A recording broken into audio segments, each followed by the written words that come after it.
Chronicles, right? Yeah. Bear Ranger. Oh, heck yeah. I love this song.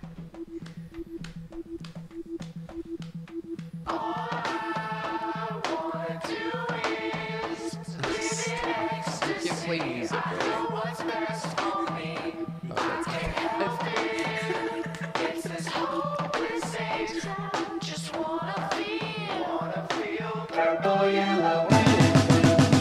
Hello and welcome to the world-famous Ice House in Pasadena, California for another episode of Deathsquad Chronicles. And here's your host, Brian Redband! Hey! That was weird. Hey guys, this is a brand new episode of Deathsquad Chronicles. We are live. We have a great group today. Some of the best from Kill Tony and just some of the old school friends. And what a great night to have all these people over because the Comedy Store's closed. So we have our own little Comedy Store going on here. We have the birthday boy to the right of me, Jeremiah Watkins is here. Hey. Starstruck. Hello. Hi. Jeremiah, hi. how old are you turning? I turned 30. 30. That dirty. Oh my gosh. That dirty. 30. Yep. Yeah. Yep. Mm-hmm. It's happening. It's doing it. Yep. Yeah. Midnight, I turn into a werewolf. Have you felt the 30 yet, or are you? Is your body falling apart yet? No. I just am more like I'm a little weirded out by the number for sure. The number's weird. The number is weirding me out, but 40's the weirdest number. When I turned 40, that was actually the first time I was like, holy shit, I'm like older than, like, I remember my parents being 40 and going, whoa, that's so old. Like, that's a weird one. yeah. 30's still, you still got something for a couple years. 40 was the first time I'm like, I'm half of 80. Yeah, right. William Montgomery's here. William, what's up, buddy? This volume, can I adjust this at all? It is so loud. Geez. Wow. If William, a real podcast natural. yeah. Jeez, real showbiz guru. Well, I guess you could always just, I don't put it like behind your ear a little or something, just work it. Or an angle it. talk about Duke's a hazard. Is Jeremiah helping you out right there? Is that a little better for little William? Is that better? Is that better? How are you doing, William? Doing well, doing good. Other than the fact that you have the ears of a baby infant. William, I'm proud of you. You've been getting a lot of good spots at the Comedy Store lately, probably because of Kill Tony and Tony Hinchcliffe. I would imagine so. It's very nice of them. It's been very fun. Have you got good feedback? Yeah. It totally seems positive. Cool. You're the kind of silly that can really do a lot there right now. Oh, I think it's the perfect time for him, don't you? Yeah. I'm very happy for you. Well, man. y'all are very nice. Jason Tebow is Hi, here. everybody. Hey, Jay. How you doing, buddy? Hi, buddy. How are you? Thanks for having me. Were you at the All Things Comedy charity event that they had here earlier today? Or I was not at that toy drive. Yeah. No, but I heard about it, but I wasn't. I went to the Comedy Store and found out that they had pipes exploding left and right. Yeah, the main room is flooded. I wonder if it's poop or if it's water. Well, from what I heard was that a pipe exploded and it was water. And then they had to shut the whole water off to the building. Do you think that there's a pipe of poop that runs through buildings? Like sewage, like a sewage backup. CSI with Brian Redband. We got a broken pipe. Was it the water pipe or the poop pipe? The poop detective. Wait a second. This case. That's definitely poop. Tastes like poop. Speaking of the poopies, Tony Hinchcliffe is here. Hey, nobody poops like me. Nobody? It's me, the golden pooper. The golden pooper. Tony Scooper. Tony, how many times do you have a good solid poop compared to like a diarrhea poop per week? Oh no, I'm a very solid pooper. I eat a lot of red meat and potatoes. Nice. And very solid. And poop. Sorry to the haters out there that were hoping I'm the king of the wet shit.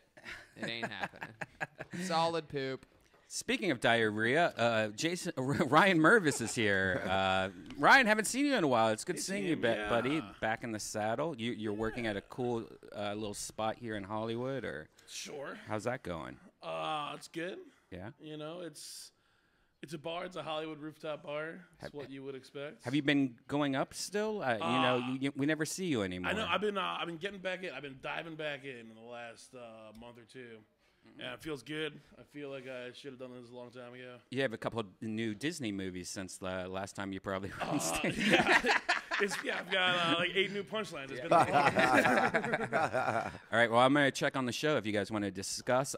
By the way, I wanted to talk to you real quick, Ryan. We opened the show with Portugal the Man. That actual song, you were the one that actually told me about Portugal the Man and that song in specific. Do you know that they've been hanging out at the Comedy Store almost every day for like the last month? Yeah.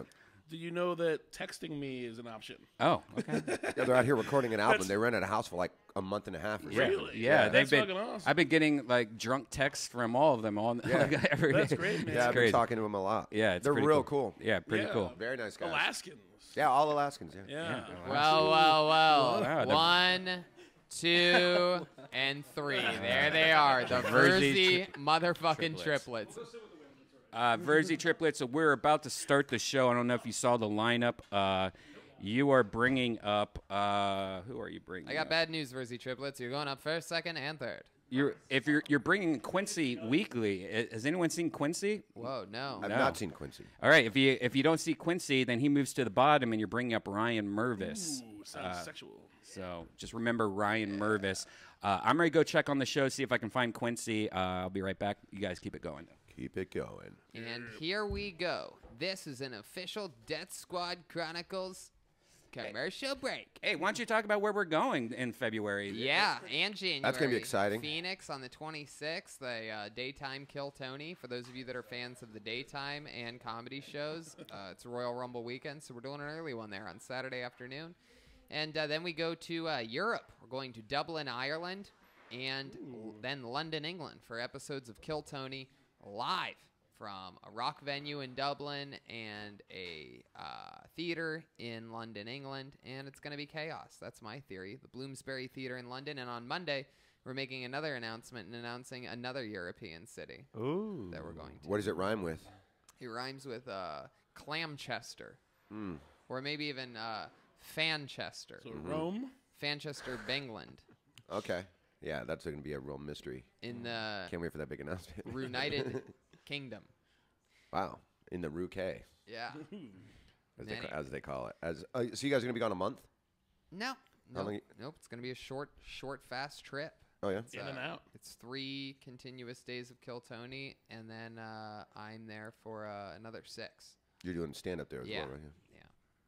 Well, it's going to be fun. Yeah, it's going to be the middle of winter, you know. It's a long flight, but what are we doing? We're starting, you know, just like I remember our first time to San Francisco or, you know, any place that we've been, Dallas and Houston, these places where we've been multiple times. And that first time sets a precedent. You show them a good show. They come out. They love it. And then the next time you can do better. You can have more people. All those people bring their friends. All those people come back.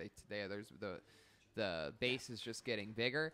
And because the coolest thing is since it's a live podcast in front of a live audience, the listeners to every episode listen to the shows that are on the road, and they realize pretty quickly, wow, these shows are fucking a little bit more compelling sometimes and off the wall because it's people that haven't even gotten to LA yet to give it a shot. So it's people with like real homegrown stories. And anyway, so the episodes on the road are better, so it naturally makes the listeners want to go to the ones on the road and see them. So it's sort of like is feeding itself. And you know, one of my favorite things about the show, Tony, is when we have somebody that just kicks ass on an episode and we invite them to the Death Squad show.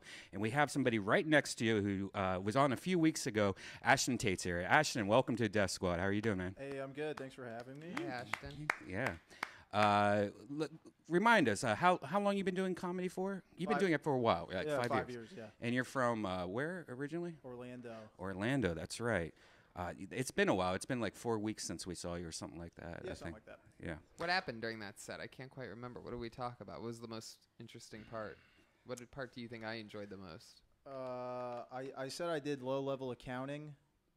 You kind of like that. That's what I kind of remember. Since then, I've gotten demoted to collections in my work. Oh, really? Yeah, yeah. Because of the show? No, yeah. Man. That's cool. Yeah. Well, good to see you again. Good to see you. Who was the guest the week that you were on? Do you remember? Adam 22. Oh, okay, cool. Okay. Yeah, that was a few weeks ago.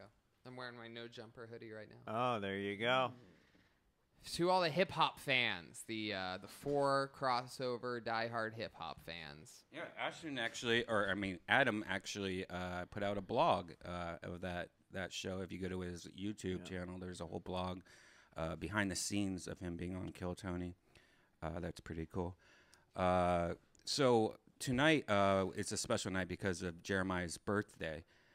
Jeremiah, did you is turning 30.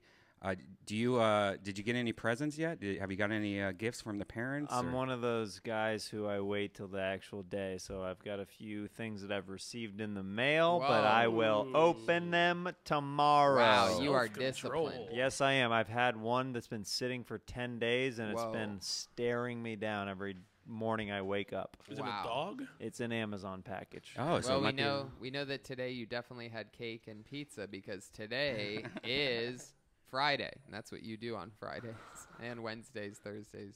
How much pizza do you eat a week, would you say?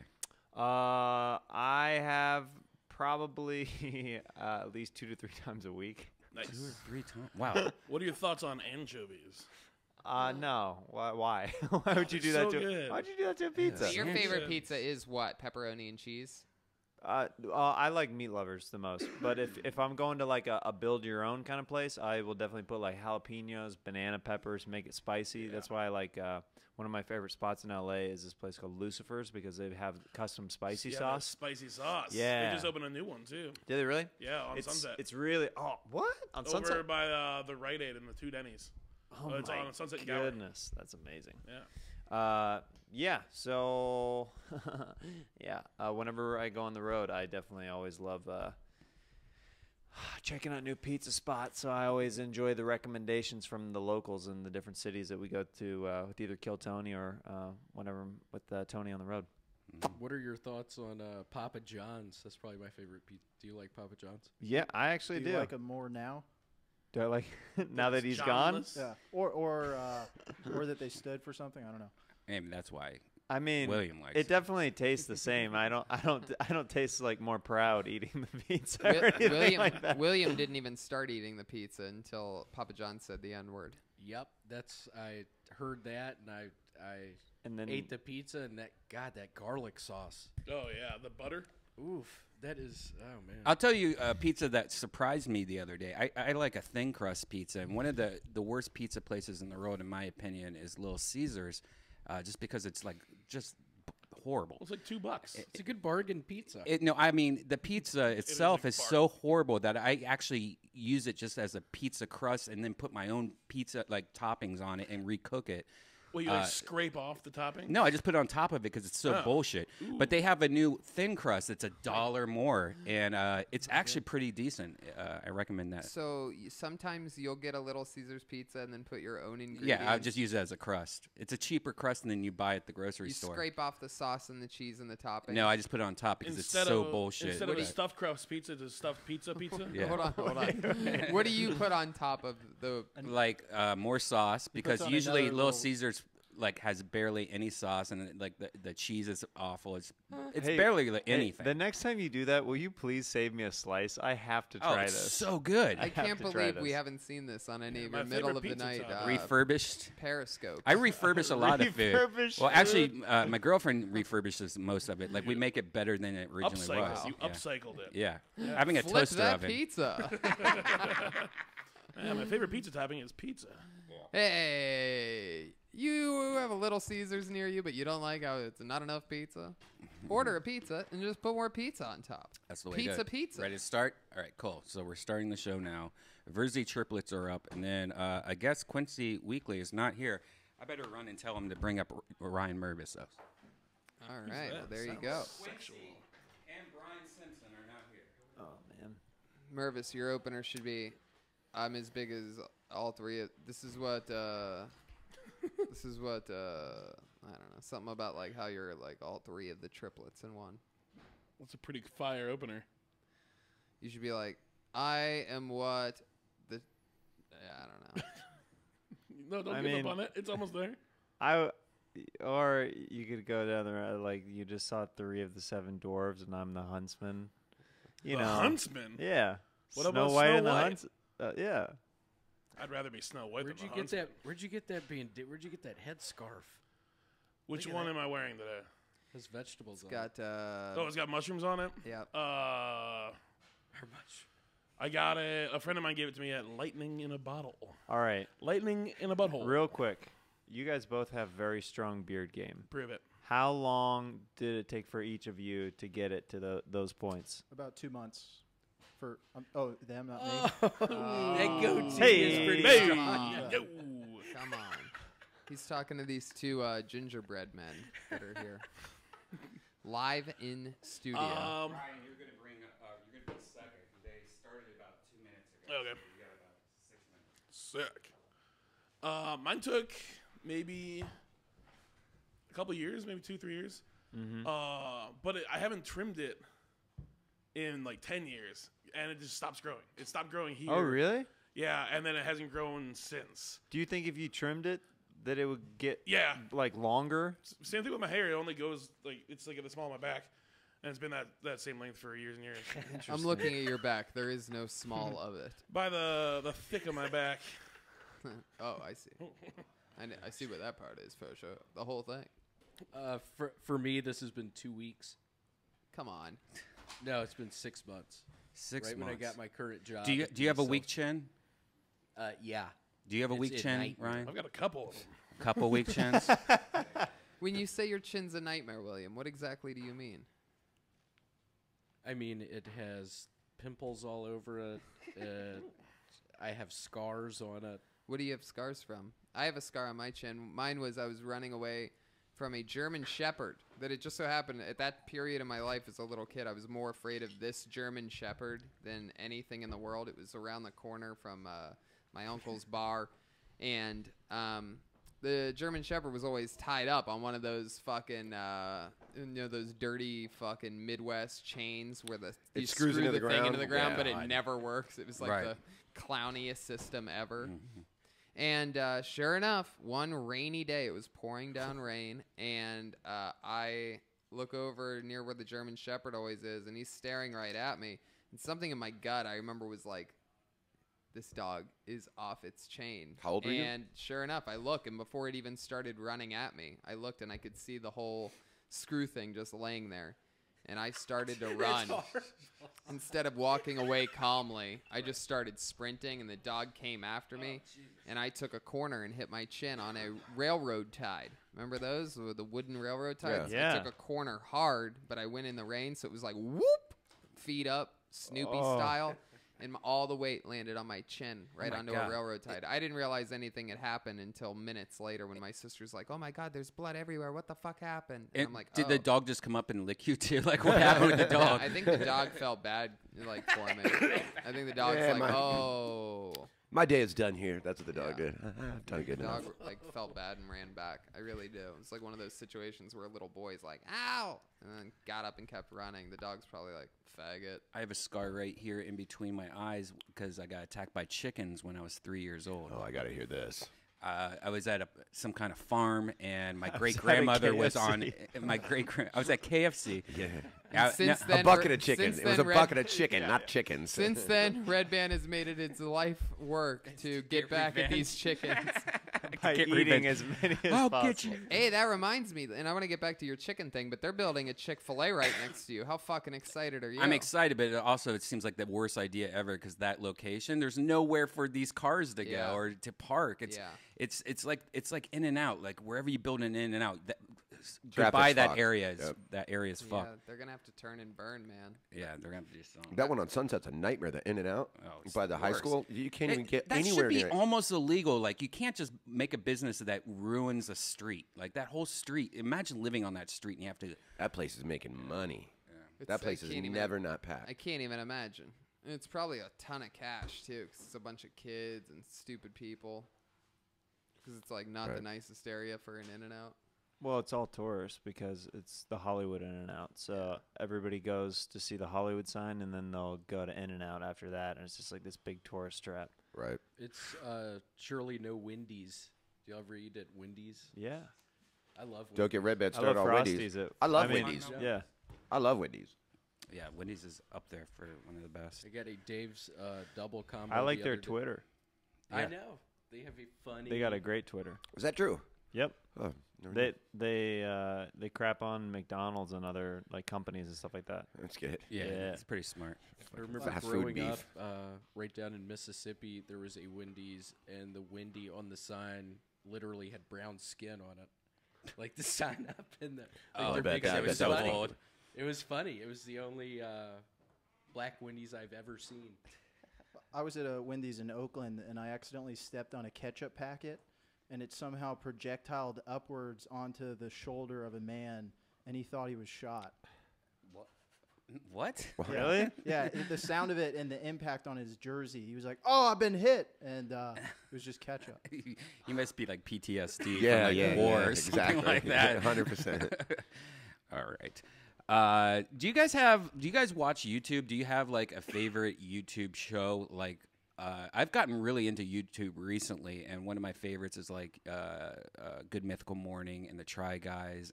But one of the craziest ones I like is just this place in Dallas, Texas, which is it's just videos of people getting towed from this lot.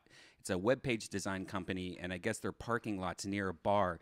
And they constantly have people like parking in it. So they decided to take all their web video cameras and make like a YouTube series of just people getting towed and people like taking pisses like after the bar and stuff. And it seems like the dumbest thing ever, but it is the most addictive shit I've ever seen on YouTube.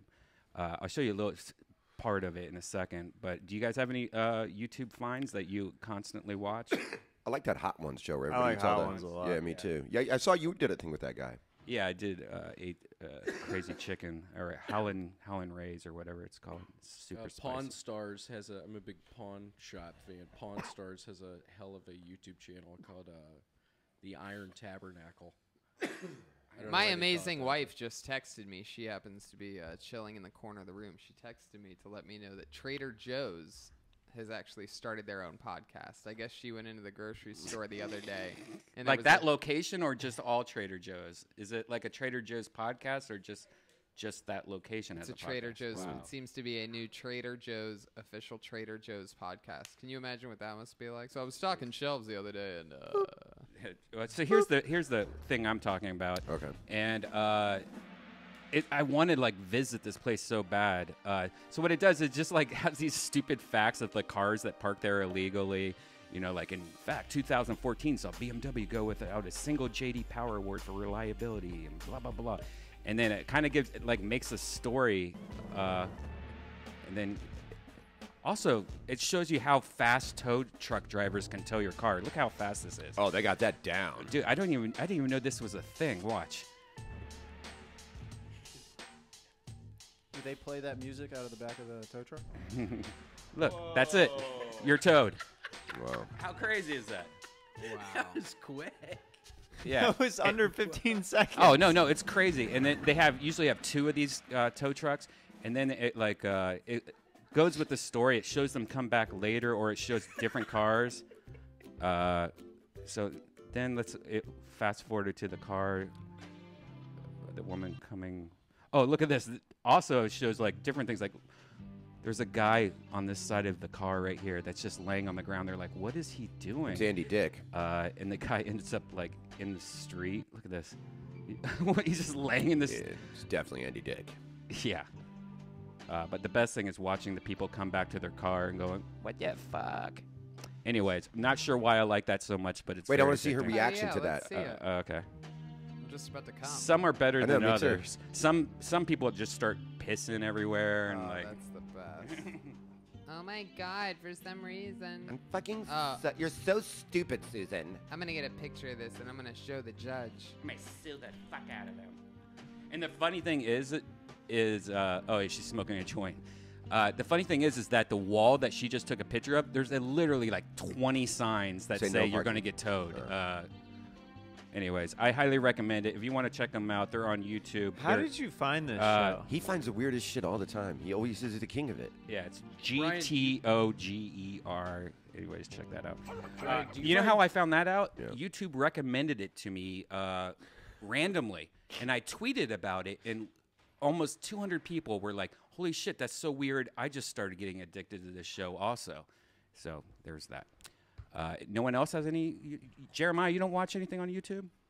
I mean, I'll look up like a lot of different YouTube tutorials and stuff like that, or like I like watching product reviews of different things and stuff like that. Reviews? Yeah, product yeah. reviews are pretty sweet. I even like unboxing sometimes, which is even. I guess so. I guess worse. my wife said that what's big with her niece. I think her niece is like I guess our niece is like 6 years old or 7 years old, and it's this big fad right now where it's dads taping their daughters or sons literally just opening like boxes of toys, and there's yeah, unboxing. millions One of the and millions. one of the richest guys on YouTube is a kid that's like 7 years old, Yeah. and that's all he does. His parents buy him a new toy, he opens it and plays with it, and that kid's like making millions. Yep. What? Yeah. Yeah, it's like a huge Really? thing. Yeah. That's crazy. Yeah,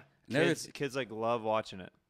Another thing is funny is YouTube releases a thing every year, which is the year in review.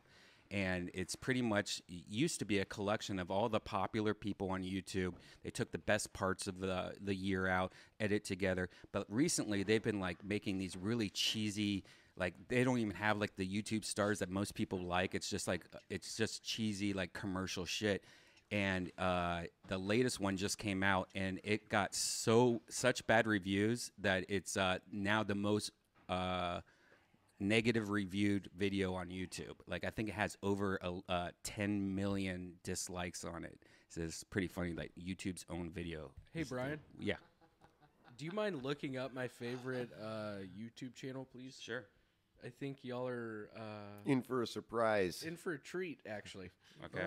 Is it a special The treat? channel is Little X Loves X, just the letter and then loves. It is this very nice woman. You have to I- repeat that clearly again. I already got it. There's maybe one with Prin in it or Prin. Prim. Yeah, it's fun. You'll see. I feel like I don't even need to. I'm curious. Wow, honestly, this So is it like was about make it or 6 break it. I This is watch huge for so William. much of this. and He's looking at you guys very contently. But I thought to do a A spoiler routine alert: of that all three child is babies. not alive. I know that It's not a game real has kid. been It's a- requested many it's a times, doll. but I don't have But that's real food. just She yet, cooked so real I thought food to for a fake compromise kid. and give you a Yup. little snippet into our routine. And Oh my hopefully God. one of these days I'll get around to doing a day in the life of all three babies. But Oh my God. It's yeah, funny. so she talks it is about dinner It's- time. Zoe and Uh, Carter are that's in pretty the creepy. nursery. Now, do you know like the history of this video? Is there a reason why this kid's not real? Like, as a good example, I used to work at a restaurant, and the cook's baby died before it was given birth, like premature, and it died Yeah. like it was whatever. So they still dressed it up in clothes and took a photo shoot like at Sears or something like that Of the dead baby. of the dead baby, and they kept the waitress that he was married to and the cook would keep these photos in their wallets and show them to everybody like the baby was still alive. It was the most fucked up shit I've ever seen. Yeah. And I looked it up, like years later, I looked it up and I found out that's a real thing that a lot of parents do that. They're like not accepting that the baby's dead and shit like that. I had a younger brother who actually died, Digitally died. and he was. I was gonna say. he William, was you might be house wanting alive. to get in there because I'm not sure how much you're Yeah, after Ryan Mervis. Yeah, you should get in there, William. And you're bringing up Jeremiah Watkins, then Tony, then me. Oh, Quincy. Quincy's not here yet. No. Oh, He's in here. He just walked in. Yeah, Quincy, you were number 2, so you're getting pushed to the end then. Quincy. at So I'm the bringing up end. Quincy. Huh? William, yeah. They're Yeah. calling you right now, William. And put then his pants back on on. deck is Jeremiah. So there we go. Going through the business. what- Brian, you want to sit down? Or Quincy or whoever? What are you guys What are your guys' Christmas movies that you watch? Like some of the favorite ones that you try to watch like around the holidays? Because some of them like are on like Schindler's repeat List. and stuff. Schindler's List is a good one. Yeah. I'm a Jingle All the Way guy. That's one of Scrooge one of is my faves. favorite. Scrooge Yeah? is my I like favorite. Scrooge too. Yeah, Elf is good too. Elf is great. Yeah. Yeah. They're playing Scrooge at the New Beverly Cinema one of these days. Oh. Gotta check the date on that one. Has that The place Santa- reopened yet? Yeah, it's reopened. Have you gone yet? No. Might go tonight. The Santa Claus, one of my faves. Tim Allen, That's a one Tim of Allen his one, yeah. best. Yeah. He loves the snow. Am I the only one that just I hate Christmas? Hate all Christmas movies? I hate Christmas no, in I general. just don't- I hate how Christmas infiltrates everything. Me around too. Christmas. I can't get away from it. Wow. I hate Christmas Story. And I hate how it's a 3-month long process now. it's Like been- 4th of July and then Christmas fucking music Well, I starts guess playing in the mall. Every other country does not get our obsession with Christmas. They're like, why do Americans It's America. freak America's out? crazy. They don't understand our need for everything. Our We need obsession to everything. spend money. Yeah, I we just need found- we need to buy everything. To an American, the dream isn't over until you're in a fucking jet eating your favorite burger with your few favorite people with fucking stupid champagne that you don't even like. It's like the silliest shit. Everybody spends until everything. In other my point is with Christmas. So it's like in other countries they just sit on a grassy field and smell a flower and they're like, "Man, this is the life." And we're like, "Fuck that." There should be a Starbucks right on top of that flower.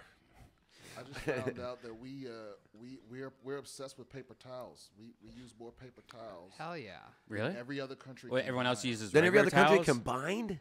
Every Yeah, other it's because they're country all fucking combined. dirty They don't people. get our obsession with paper towels. Do you know if the other countries use regular towels in place, or do they just not wipe their shit up? I don't know. I mean, what the professor was saying was he thinks it's Americans' need for things to happen instantly and quickly. Oh, So like other countries just clean shit up with rags and wash the rags. no. And Well, Americans are like, nah. Tony's face right there was pretty crazy. Well, I was in the bathroom earlier with a guy. We What? And Whoa, he- you yeah. needed some paper towels for that, I bet. Boy, his asshole. He Paper used, towels for he two. used like 6 paper towels to dry his hands, and then he grabbed 2 more to do the door. You know, and it's like you only need 1. I don't even use them. I just That's what I grab the told him. whole stack and throw them in the trash. I stopped using actual toilet paper like a year ago. I've and noticed. I've probably used it once just to clean some piss off the lid or, What do you have, a on the bidet? seat.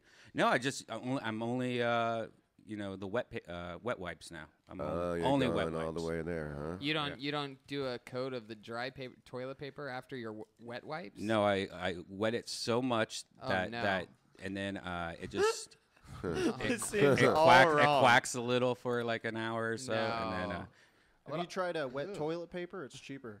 I've just been using yeah, but you sandpaper. get That you get breaks up. dingleberries. Are you kidding me? get Dingleberries. This guy Have has you- a whole grapevine. If Have he you ever tries- gone down on a girl and there's a fucking dingleberry in her pussy? That's the worst. Wow. I mean, clearly. It tastes like Dove soap. I hate it. Dove I mean, soap. you don't have to swallow it. Happy No, but you have to birthday spit it out to somewhere. me. There's a lot worse. You just gotta bite it in half. There's a lot worse things you could discover in a girl's pussy.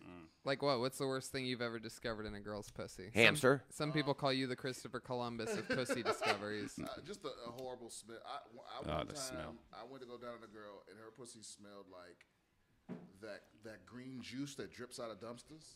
So let me ask you this. Good Let me ask you grief. this. So you get down there, Jesus you Christ. smell that. Do you smell it after your mouth's already engaged to the actual vagina? Did you go No. in fast? No, So then what do? You beat around the bush for like a minute or so, sort of just like kissing the inner thigh and whatnot? No, I didn't fuck around at all. I was like, you know what? I don't think this is a good idea. So was she laying on her back, standing up? What was Laying on that? her back. She was laying on her back, and you went down there, and then you just slid right back up.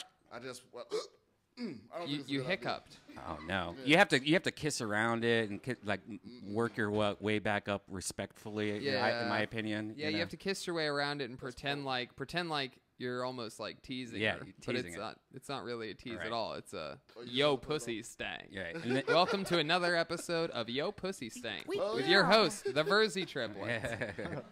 yeah. The 3 guys nice enough to be able to tell a girl her pussy stank. And then like the All next 3 day, of them wouldn't go down on me. And the next day you go take a It was piss. that bad. The next day you go take a piss and you remember the night before, like you smell that whiff come up. Yeah, that is a bad one. And you either keep it if the girl's hot or you wash it immediately. Like you keep it for like a day or two if the That's girl's why you got to hot. get a wet wipe for your dick. Oh my God, you guys are out of control here. Tony came in hot earlier, and then when we started the mics, then his energy came back down a little bit. We Well- brought it down a little bit. Ashton, do you mind if we switch out one of the Verzi trips? I want to talk to them for a second. we Whoever's the speaker of the house. Which one's the one with the lisp? The lisp is the that's the speaker, but What we'll, up? we'll give this one a chance. Hey, Red We'll Man, give the muscle. Where am I on the lineup? Uh, I'll show you. I got all right. Hey man, welcome to which one are you? Alex. Alex, that has to be a weird thing where you have if you're listening or if you don't know, the Verzi triplets are 3 people, but that must be weird that you know I think I would wear a hat the whole time that just said Brian on it if I had or Yeah, we're used to it by now. No one really knows our name, which is fine. We're just the triplets. That's cool. yeah. Do you guys ever get all drunk together then forget which one of you is which one? Nah. Wow. No. I actually don't drink, which is I know it's kind of sad, but yeah, it's not my style. These Really? two, do, yeah. They These don't. two- Well, what happens to you if you drink? I just never. I've Are literally. you the one that got herpes? No, that's Lisp kid. The one with the Lisp has herpes. He's the runt man. He's got a lot of. bad Sometimes things he's with him. lispy and sometimes he's crispy. Well, they got a. I don't drink because they got a problem of peeing themselves when they do drink. Is that true? That's very true. Wow, and you probably sleep on the bottom bunk, so that's not good for you at all. Come on, I'm warming back up. There Yeah, you you're go. you're really There firing we on all go. cylinders. Let's go. I'm good at. The triplets are one of my favorite subject matters in the history of comedy because I say the more the merrier. You know Yeah. what I mean? And if they're doing good, it's hilarious. If they're struggling, it's 3 times funnier. Yeah. And if they're 3 funny, times the it's 3 bomb. times funnier. Yeah. But don't y'all ever get sick of being around each other? We're kind of used to it by now. It's more like business partners than brothers, I guess. They work together. They Yep. live together. I could never hang out with my sister that much, and especially if I had 2 could. sisters. We haven't known any different though. We've just always been in the same grade. We've always played sports together. That's just how it is. Do you for think us. that affects relationships because you're like, no, I don't want to lose this partnership we have. No. Who was the first one to jerk off? Who found it out? Good question. I think he was a late bloomer. He didn't jerk off till Sean didn't jerk off till he was like 16. He had wet dreams for a long time. Jesus. Yeah.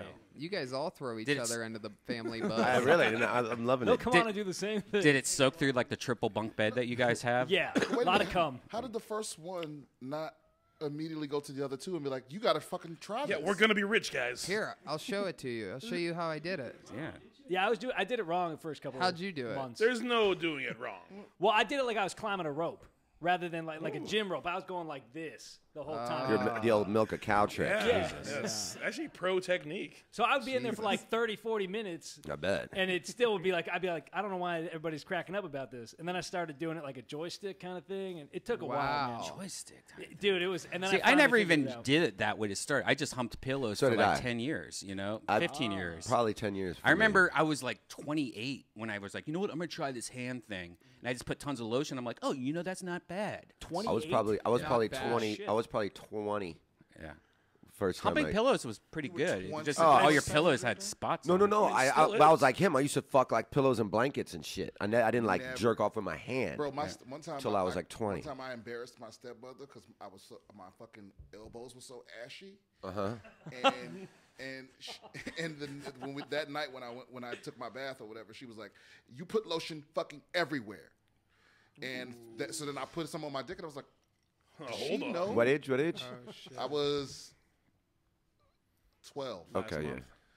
And from that moment on, I was like, "This is my little secret." Yeah, that's like right. Little do you know, Mom was watching. yeah. She might have been. And let's go to his YouTube video right now, Red Band. That is my You put man. lotion everywhere until you come. So when you come, if you're fucking like the pillows and blankets, you just do it in your shorts? Or No, you do it on the pillow, yeah. and It's then called you a, wipe it off, and then it becomes a little saltier. You've when heard you of sleep. you've heard of a cream pie? That's a dream pie when you come on your pillow. Actually, I had this laundry bag that was silky, and I would put it over my pillow, and that was like the Was. best. And this is when I lived with my mom. Yeah, you dirty bitch. And one day my Yeah. mom's like, "Why is this thing covered with all this white shit?" And then I felt so Why embarrassed. is this covered in white shit, and why are my underwear at the bottom? My buddy, you know very well, Red Red Band. Red Band, you know Red Band, Jarvis, Brian Jarvis, very well. When he was like, he had older brothers. Like when he was like 12, his brothers were like 19, 20 and shit. And they were leaving. It's like Halloween time, and they were leaving. And he carved a hole into a pumpkin. I had like those little pumpkin. I've done that. And then like warmed it up I've done it with a somehow. melon. Oh yeah, you put it in the microwave for 35 seconds. Yeah. I mean, what? Yeah. And then his brothers old. like forgot something and come back, and he's like in the middle of fucking this pumpkin. Yeah, I used to do it to those cantaloupes or whatever those round Really? melons that. Yeah, I never fucked a melon. Give it the old sacco. Did you ever fuck a melon? You know, I don't like calling them melons. I don't. They're you know, breasts. I don't call them the M word. No, yeah, I mean, I fucked just about everything, dude. Did My you? favorite is I used to put a Ziploc bag. I mean, when I say favorite, I mean the most ridiculous shit I ever did regularly. There was a while where I was obsessed with fucking things doggy style because, like, I found out, Meow. like I saw like a picture or whatever of like someone fucking a girl like that, right? Yeah. And so I filled up a Ziploc bag with lotion and would put it in between the couch cushions and would get on my knees behind it and pretend like there's a woman's butt in front of me. That was very creative. That's a whole song. Yeah, and dance. but I'll tell you this: it really like It's a tight fit, right? It really wasn't as. It was sort of like loosey and like it's sort of like plasticky. You know what I mean? It's Yeah. like that crush of the plastic. Plus the closing end is at the open end, right? So it's like it's like if the Nuva ring popped out on a chick and like. Okay. But I also came in 8 seconds How'd every you, time. how'd you get rid of the evidence? He Just ate it. leave You Barnes and just Noble. finish right in there, dude. Yeah. That was the other catch with the Ziploc bag. You just come in it, then you have this dirty bag of lotion and cum, and then you just throw Very it away. self-contained. Yeah. Disposable cream pie. Were you ever caught? Did you ever get caught masturbating? My mom once caught I me. know I did. She didn't catch me like red-handed. I don't know, or White-handed. white-handed. but there was a time in which I was jerking off, and she came in with like laundry or something like that, and I had just gotten out of the shower, and I had a towel around me, and I was standing up like near my closet because there's a little TV there, and it was like blocking her view. It was the one area in my room where you just couldn't see everything when you first walk in. So I was jerking off over there, and I had a towel around my waist. Yeah. And she came in, and I thought I was in the clear because it's like I knew the towel was over everything, and she says something like, "What's going on over there?" And I look down, and my boner. You know how when you're younger, your boner like is either like straight up or sometimes just as completely like sticking up, and the whole towel was just. It was Yeah. the most, It looked like you were doing a magic trick. It was the most exactly. It was the most blatant boner of all time, and she knew immediately. Like I knew her. The way she said, "What do you got over there?" was like such a foreign way of her talking to me. I'm like, "What? Oh, go." Oh, just like your daddy. What the fuck is that supposed to mean? Did you ever get caught, Verzi? Brian? What? Did you ever get caught? I got caught having sex, and I remember my stepmom was Me like too. being such a rude bitch about it. Like she Whoa. goes, "I know you're in there having sex, but like I know what you're doing," and like just total buzzkill. Yeah, that'll fucking And now you can only rain come on a to that parade side. right there. Yeah. Sounds like a decoy. Did you fuck your stepmom? But it was but it was really weird that like I grew up in a house where when I was when I was a junior, I was allowed to sleep over at my girlfriend's house. And I remember her dad would like wake me up and be like, "Brian, you better leave," because I went to a different school district, and I thought that was normal. And then my parents also let me have like girls stay the night and shit while I was like 18, 17 years old. I always thought very that was cool. weird. Did you guys? No. Yeah. No, we had to. No, definitely not. Yeah. I mean, we did, but you had to be like covert about it and shit. Right. My mom was always super cool. She let me do all that shit. Yeah. I mean, they knew we were fucking and stuff, but they weren't gonna like My folks would come down and let it happen in the other room. Yeah, we'd be in the basement. We were basement people up in Minnesota. I believe And it. like You look like a every- basement person. Oh yeah, it's dark, damp. Yeah, every like 45 minutes, like if chicks were over, they would like come. And like my folks never came to the basement for any reason. Like that was my little hood. Yeah. And they would come down like every 45 minutes with like a basket of something. And be like, oh, I should have brought this down here. The old. I ever tell you about that? Parents checking up on you. Yeah, that's how my girlfriend's parents always were. And there was always like a rule, like we couldn't be in a room with a closed door. I remember that in high we had the school. no closed Or doors. me and my girlfriend's family had that rule. Like, if we could be in a room fucking around, but the door had to be open. So you just dry hump in silence. Like a motherfucker. Fucked in the car a lot. There was one time where I actually broke my leg with a condom on my dick still.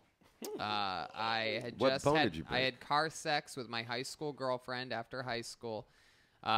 She was hot too at the time. I remember she was like 2 grades above me. Maybe I was a sophomore. You're punching and up. she was a You're punching senior. up. Right. It Yeah. was like she had like she was the first girl I was ever with that had like real boobs and like everything, like real fucking. Anyway.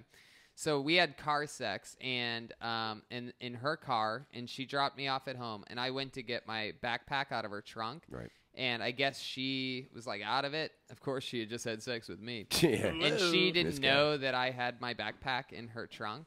So, or Is that maybe what you she call it? forgot or something like that. Right. You know what I mean? And I'm getting my backpack out of the trunk, and the car starts backing up. And I try to spin out, but at the last second, it catches my heel, runs over my leg, breaks my leg.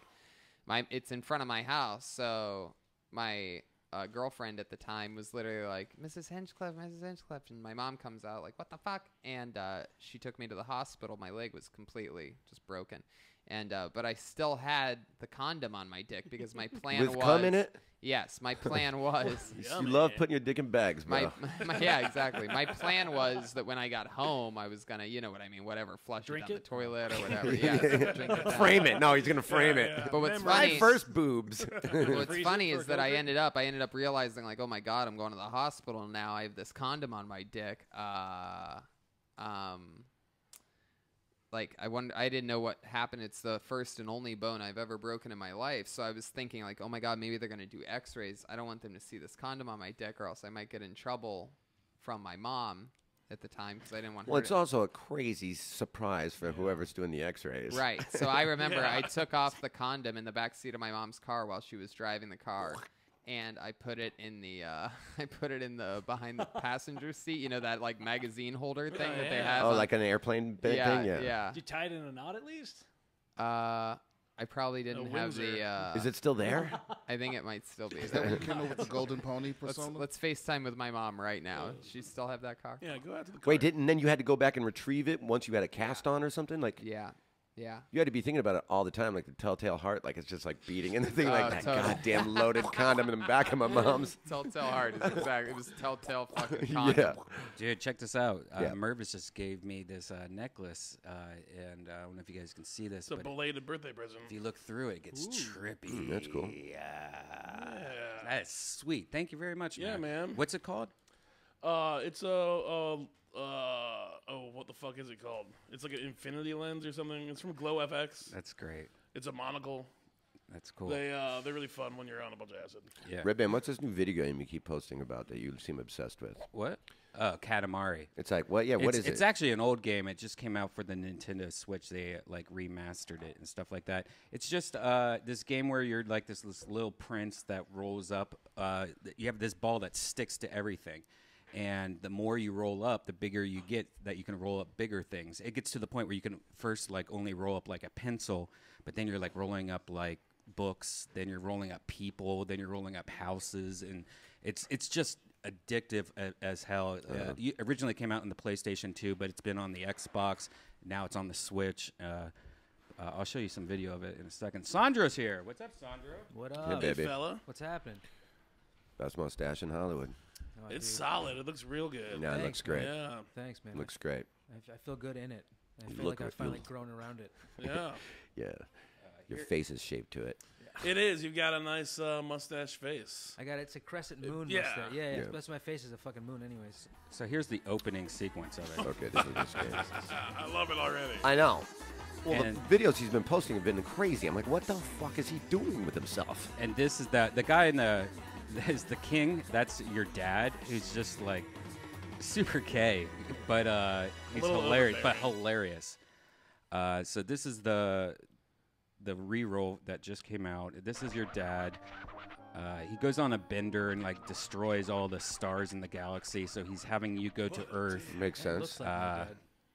He has a nice cross up. So here's the game. So right now he's really small, so he's just picking up like acorns and matchsticks and stuff. But it gets to the point where you're rolling up countries and Like, it's ridiculous. And has one of the best soundtracks in the world. You just roll up stuff? Yeah, you just roll up. It's like crack, though. It's fucking hoarding. Yeah. This is so much clutter. When you have, like, a time period, like, you have, like, 10 minutes to You have a roll month up, to like, get as much as you can. Not a month. It's like 10 months. Or 10 minutes. It's in metric? Come on. Yeah. I can't get behind But that. I recommend it. It's It's America, damn it. Right, it's a standard, dude. Do you like throw the rolling balls or like what do you? No, you just try to get it big. Like, you have to get a certain size in a certain amount of time. Right now, he's super small. You have to get like twice as big, and he has like 3 minutes to do it. How do you win? Doing like little things like that, like trying to get a special size, or So if you get hit the goal size, you get more time. no, if you hit the goal size, then you pass the level. If not, you have to keep on doing it until you pass the level. I mean, it makes no sense to talk about because there's never been. It makes no game sense like to this. watch. Yeah, Yeah, you 'cause It there's looks never. like it's fun as shit. Yeah, Because it there's. gets kids to clean their room up. Yeah, it is the clean up your room game. I feel like that's the condom that Tony left in the. I'll show you like the last level, just to show you how Spoilers. crazy it gets. Like, you're just rolling up there, you're just rolling up acorns and shit like that. Let's see if I can find the last one. It's pretty trippy. You have to play that on drugs, right? I mean, it was made on drugs. No, but it definitely, like, when you're stoned, it definitely is crazy. It's very, very Japanese. Yeah. Here's a later level. See, he's rolling up whole countries now.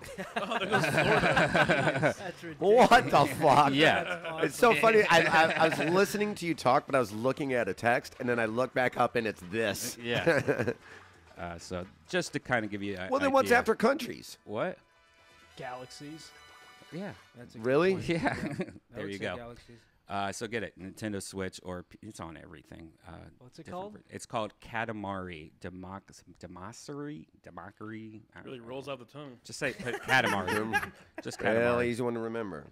Yeah. Yeah, I'll just Calamari. By the way, Calamari. Mervis, you went on stage already. How was the audience? It was good. Yeah. They were listening. Cool. I told some new jokes, which was nice because that hasn't happened in. When was the last Olympics? Right. That's cool. I think Jeremiah is about to be get off stage, and then Tony, then me. What have you been up to, Sandro? Not too much. It's been brushing the mustache. Brushing the That's mouth. about it. Do Yeah. you have that for a role? Is that the Yeah, reason for I it? Or? did a scene where I played Gabe Kaplan in Welcome Back, Kotter, and then I just Nice. decided just to keep it for a little bit. I've never had mustache. Feels so good to have just the stash. It's not bad. Yeah. Because normally you have the beard, and then when I'm like, oh, it's not a big deal. But then when you just emphasize this, then it's like, oh, this is a very specific look. Yeah.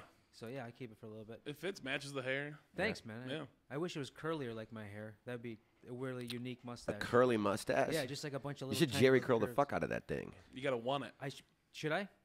Sure. All right, yeah, I'll do it. All right. I'm very susceptible. That was easy. Put some coconut oil in there. See I what do. That happens. sounds delicious, actually. Yeah. Just smell coconut oil all day Smells long. good. It's shiny. Yeah. You know, the good stuff. So you've been seriously growing that for 10 years? Something like that. I've actually been.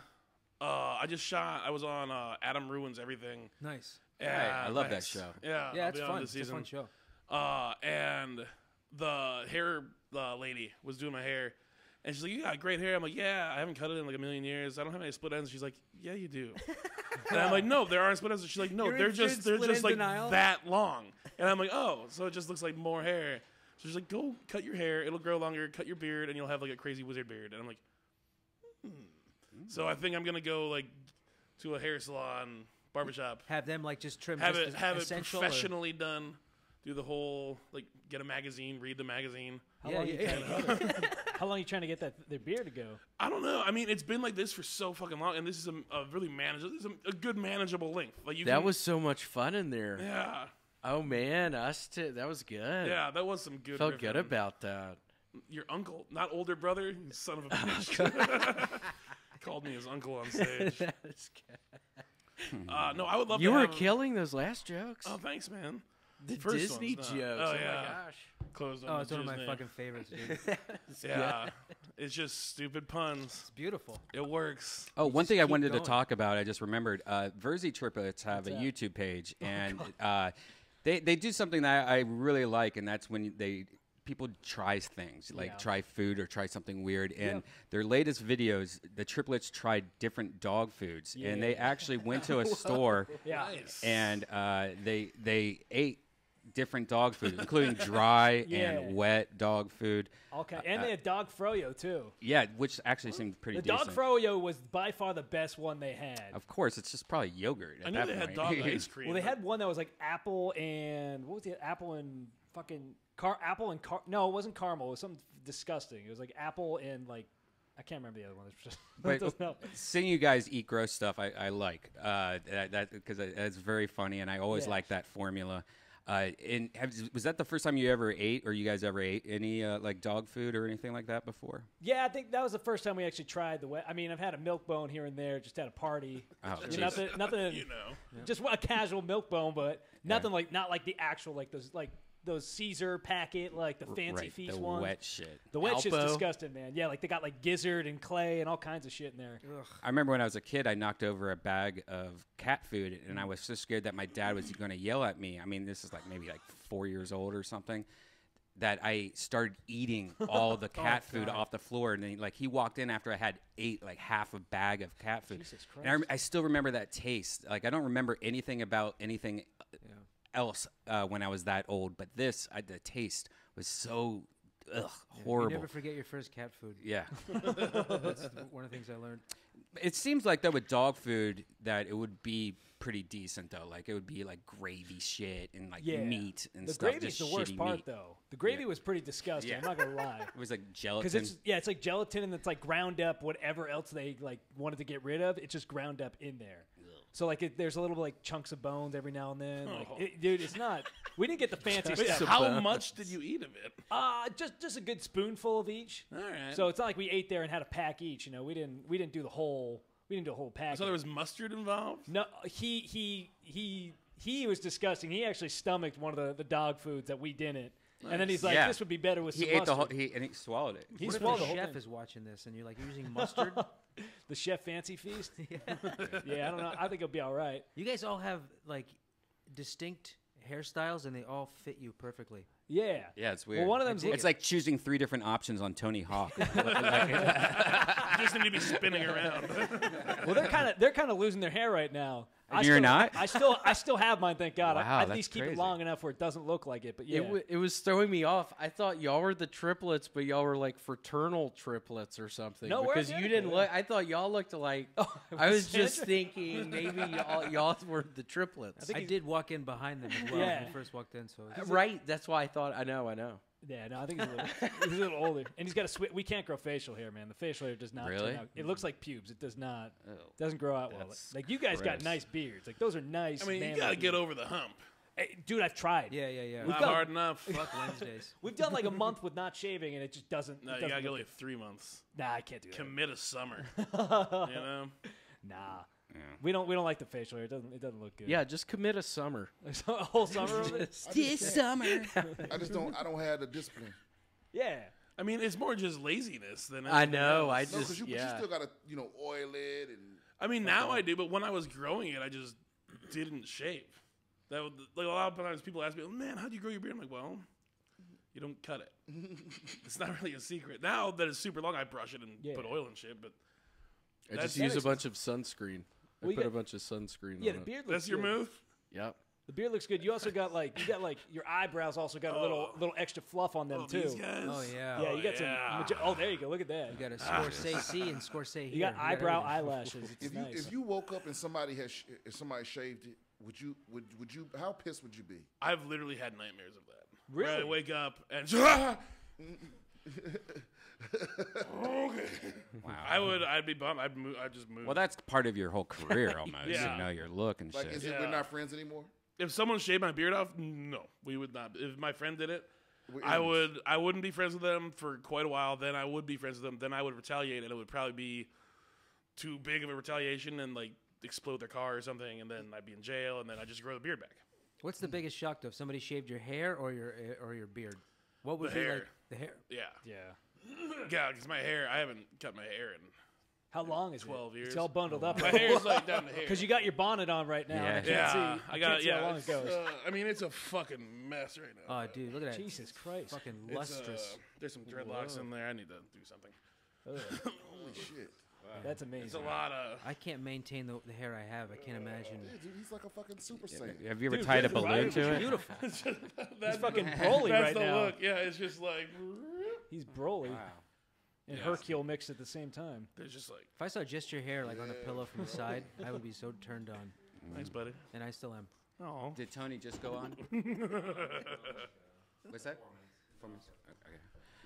Yeah, long hair is. You got to do stuff to it. You have to like Yes. brush it, or else it turns into a bunch of dreadlocks. They don't tell you that. Well, I got to go on stage pretty soon, so why don't you guys keep it going here and switch out if you feel necessary, whatever. Look at that lens thing at a light. I know, my girlfriend took it. Is this live? Are people listening to this live? Oh yeah. Live. So live. Studio.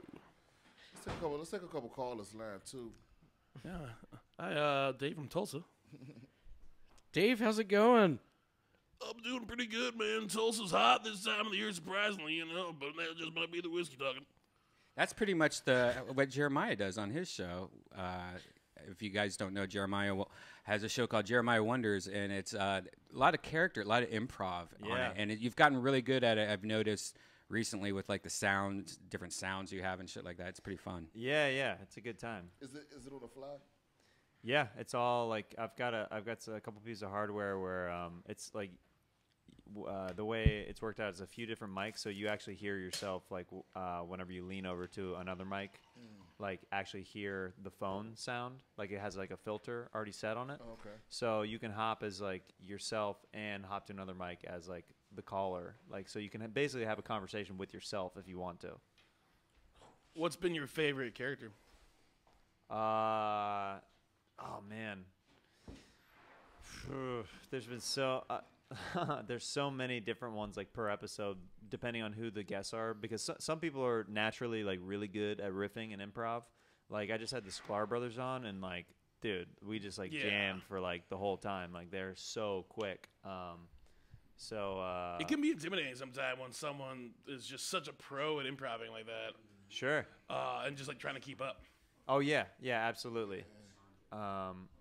Yeah, I always tell my guests, like, sometimes they're like, I'm not really like a character kind of person. I'm like, I'll set you up, just like commit to it, and it's fun. It's just fun. Yep. Like I mean, I'm not gonna leave you. improv. I'm not gonna leave you out to dry. You know what I mean? Like we'll bookend it. We'll find it. I mean, that's all improv is committing and yes-ending. And Yeah, I mean, yeah. If you can, it's so simple at the root of it, but it's so easy to fuck up. to make complex. You know what I mean? You get in your head and you're like, man, where did this guy go to high school? There's nothing worse than bad improv. Right, I think it's worse than bad stand-up. My friend put it No, really. for sure.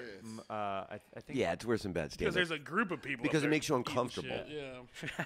It makes if you're watching it, you're uncomfortable. If I watch bad stand-up, I feel sorry for them a little bit, maybe. Yeah. But I'm not like You don't feel sorry for a group of gripping my seat. You know Yeah. what I mean? Yeah, my buddy would always say, you see one person failing, you can handle that, but you see a group of people failing together, like trying their hardest together, like it's, I've been on both sides of it. I've had bombs, as a stand-up comedian, and I've had bombs with improv teams, and it's hard to tell multiple people like, that wasn't good. You know what I mean? Like that's like it's way easier to criticize yourself after we go up on stage and we're like, man, I could have done this better, or this and this. Like this is where the set went wrong. But whenever it's like a group of people and it was like a really bad show, you're like, how are we all off tonight? Like not, you know what I mean? Like not one of us is able to carry the load. But yeah. Yeah, improv scares the shit out of me. Have you ever taken a class before? No. Yeah. No, because it scares the shit out of me. I don't know. It can be so fun, though. Dude, good improv. So I used to intern at Second City, and Keegan Michael Key. This was way before Key and Peele. He had his improv team there. It was all like alumni from the Second City Detroit, and it's some of the best improv I've ever seen in my life. Like whenever it's moving and you're seeing like 3 to 5 people like all in sync. Yeah, they all get the same game. They're all passing the Yeah. ball at the right moments. They're all just like knocking it out of the park when they need to. Like, it's pretty cool. Yeah. But then you see, you see students try to do it, and it's just like, and it's, really hard to Did you watch. see that movie he made about it? Yeah. That was a good movie. Don't think twice. That was a really good It's showbiz industry really movie. good. That's one of my favorite comedy movies, like about comedy. movies that are about comedy. It's what you wish funny people would have been. Because that's what Right. what scares me about it is like when I see it at a high level, I'm like I don't think that I have what it takes to be that good, so I don't even want to try. Okay. It's like because I don't know enough about improv. But it also could be inspiring because I feel that sometimes with stand up, I'll see people doing really good at stand and I'll think like, whoa, but I just try to have the mindset of, oh, that's inspiring. It's great to do, as opposed to seeing that and being like, oh shit, I'm never gonna do that. I feel like, at least for me, it's easier to fail at improv than it is at stand up. Really? Yeah, just because not 100% of the blame is necessarily on you. Like, if you eat a giant bag of dick on stage, it's because of you. Yeah. It's because you didn't, either it's a new joke or it didn't work. Or, You're saying and you gotta, it's easier to fail with improv? I think it's easier to fail with improv. Because I you're failing disagree. together. I'm going to disagree. Yeah, I think At it's least- at least easier for to me- handle the failure. Is that what you're saying? Yeah. It's easier to handle the failure. Easier to handle the failure with doing improv than doing improv. stand-up. Okay, yes, I agree with you on that then. Yeah. Easier to handle the failure. Yeah. It's easier to fail at improv. Because when you're improvising, sometimes you can I paint think- yourself into a corner. I Whereas think stand up, it's- like I actually wrote this and tried it a bunch of times, and Yeah. like, if that bombs, I wrote it's like myself into a corner. yeah. I think it's easier in general. I think it's easier to fail at stand-up though, because Sure. the way that improv shows are set up, it's a much more supportive environment. Like It is. and Improv at stand-up crowds, shows, yeah. right? At stand-up shows, it's very Roman. Like, it's kill or be killed. Like at the Comedy Store, especially, like, and different clubs like that. Like, there's a level of in LA of impress me. Yeah, there's that expectation. is not there. That's not there at improv. Like, it's a community. Like, yes, it's okay, and you have a backline of other people. Where, dude, I used to do shows all the time where the only people that were laughing in the entire room were the other people on their improv team. They're like standing back, they're like, oh, it's so great, it's so funny, and like they are bombing. Yeah. And they're just like, we're having such a great time, and I'm just The like, cheerful energy of I'm a like, bombing improv team. yeah, I'm just like, well, that's 4 laughs versus like in stand up, like crickets. It would be complete silence. Yeah. I saw an improv show one time, and these are amateur people. Sorry, these are amateur people, but there was one like standout on stage where it was like, that girl is amazing. Mm-hmm. Yeah, she a lot was, of times she was people carrying pull- the whole team. Yeah. You'll it- see that quite a bit. Yeah. Yeah, she was like the LeBron of the team. Yeah. It really, and I was Christy. like, she should be famous or something. Like she's gonna be, but that's also like, what is the height of improv? What is it? Just SNL? SNL. It really is. I mean, Probably acting gig. or there's a probably, lot of improv actors get a lot of commercial work, and then they start working with it's more acting roles. You definitely go down the path more of like comedic acting. Improv acting goes to acting. Yeah. Yeah, that And- goes a long way. Where sometimes stand-ups, I feel like, get a little bit of we have a little bit of stink on us from some other stand-ups being hard to work with. So we sometimes people think, I think, in the casting world that stand-ups are not as flexible and easy to work with as an improviser. Yeah, they don't work well. They don't work Because as well with others because they work Stand-ups, I with think themselves. as a stand-up, I hate it when somebody that isn't a creative tries to tell me what's good. Right. Right. So Not only that, it's like And you I hate spend it so even much more time when by they're right. yourself. Yeah. You spend so much time by yourself. You're the writer, you're the director, Yeah. you're the actor, you're the editor.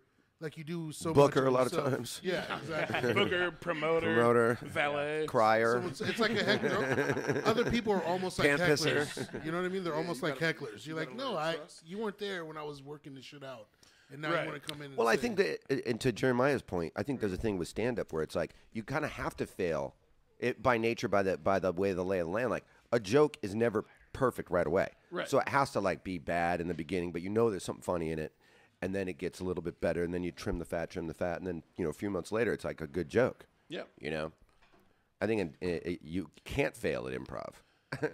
It's a tightrope. Is this acid? Yeah, that's acid. Help yourself to First some time acid. I ever did acid, it was on I ate 2 Altoids. I've been trying Yeah, to get, acid goes great on an Altoid. I've been trying to get acid for 3 And days. it was in an man. improv class. Would you like to try some Yeah. acid? Yeah. Yes, and I would like some meth Yeah. as well. William Montgomery here. Acid improv. Would you like to try some acid? Yeah, of course. I have a red beard. Whose hands Yes, are these? and I would like to talk to God. Dude, psychedelic, the psychedelic dealers out here are so fucking fickle. Are there? I disagree. I wonder how hard it is to climb the ranks as like a slam poet or something like that. You know what I mean? Like what's the end of the what's the career pinnacle? goal there? Yeah, what's the pinnacle of those that? dudes do like because I know there's a dude in San Diego named Rudy Francisco. Yeah. And Stage they name. have like national championships and shit, and then those dudes end up like touring. I mean, they do. Those you know, dudes they go like high on school, the road. homecomings and Yeah. shit like that, and try to be inspirational.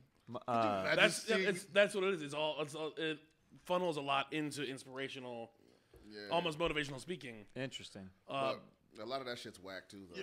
What if you're in high school and like a fucking slam poet comes He's a into beast. your Oh, regiment? dude. You know what I Yeah. mean? Like, I'm 17. Get out of here. I don't want to worry about that shit right now. Try not to live in your mom's basement. Yeah.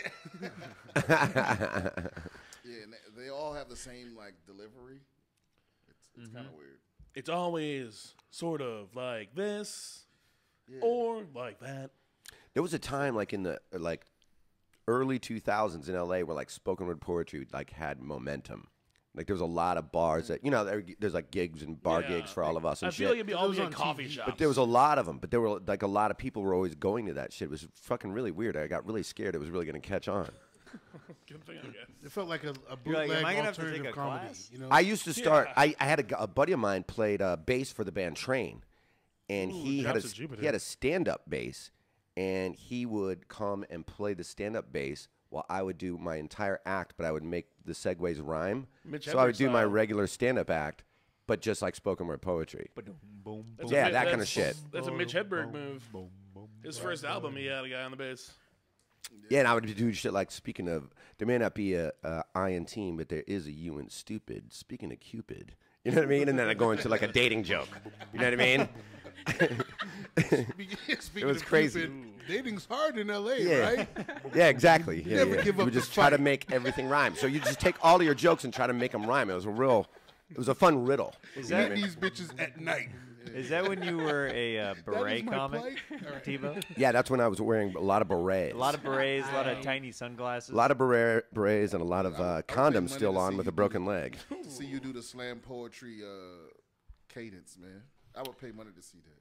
It was fun. It was very fun. It was more spoken word than slam, though. It was more spoken word What's poetry. the difference? Anger, Yeah, 'cause slam black is people, poetry. black people.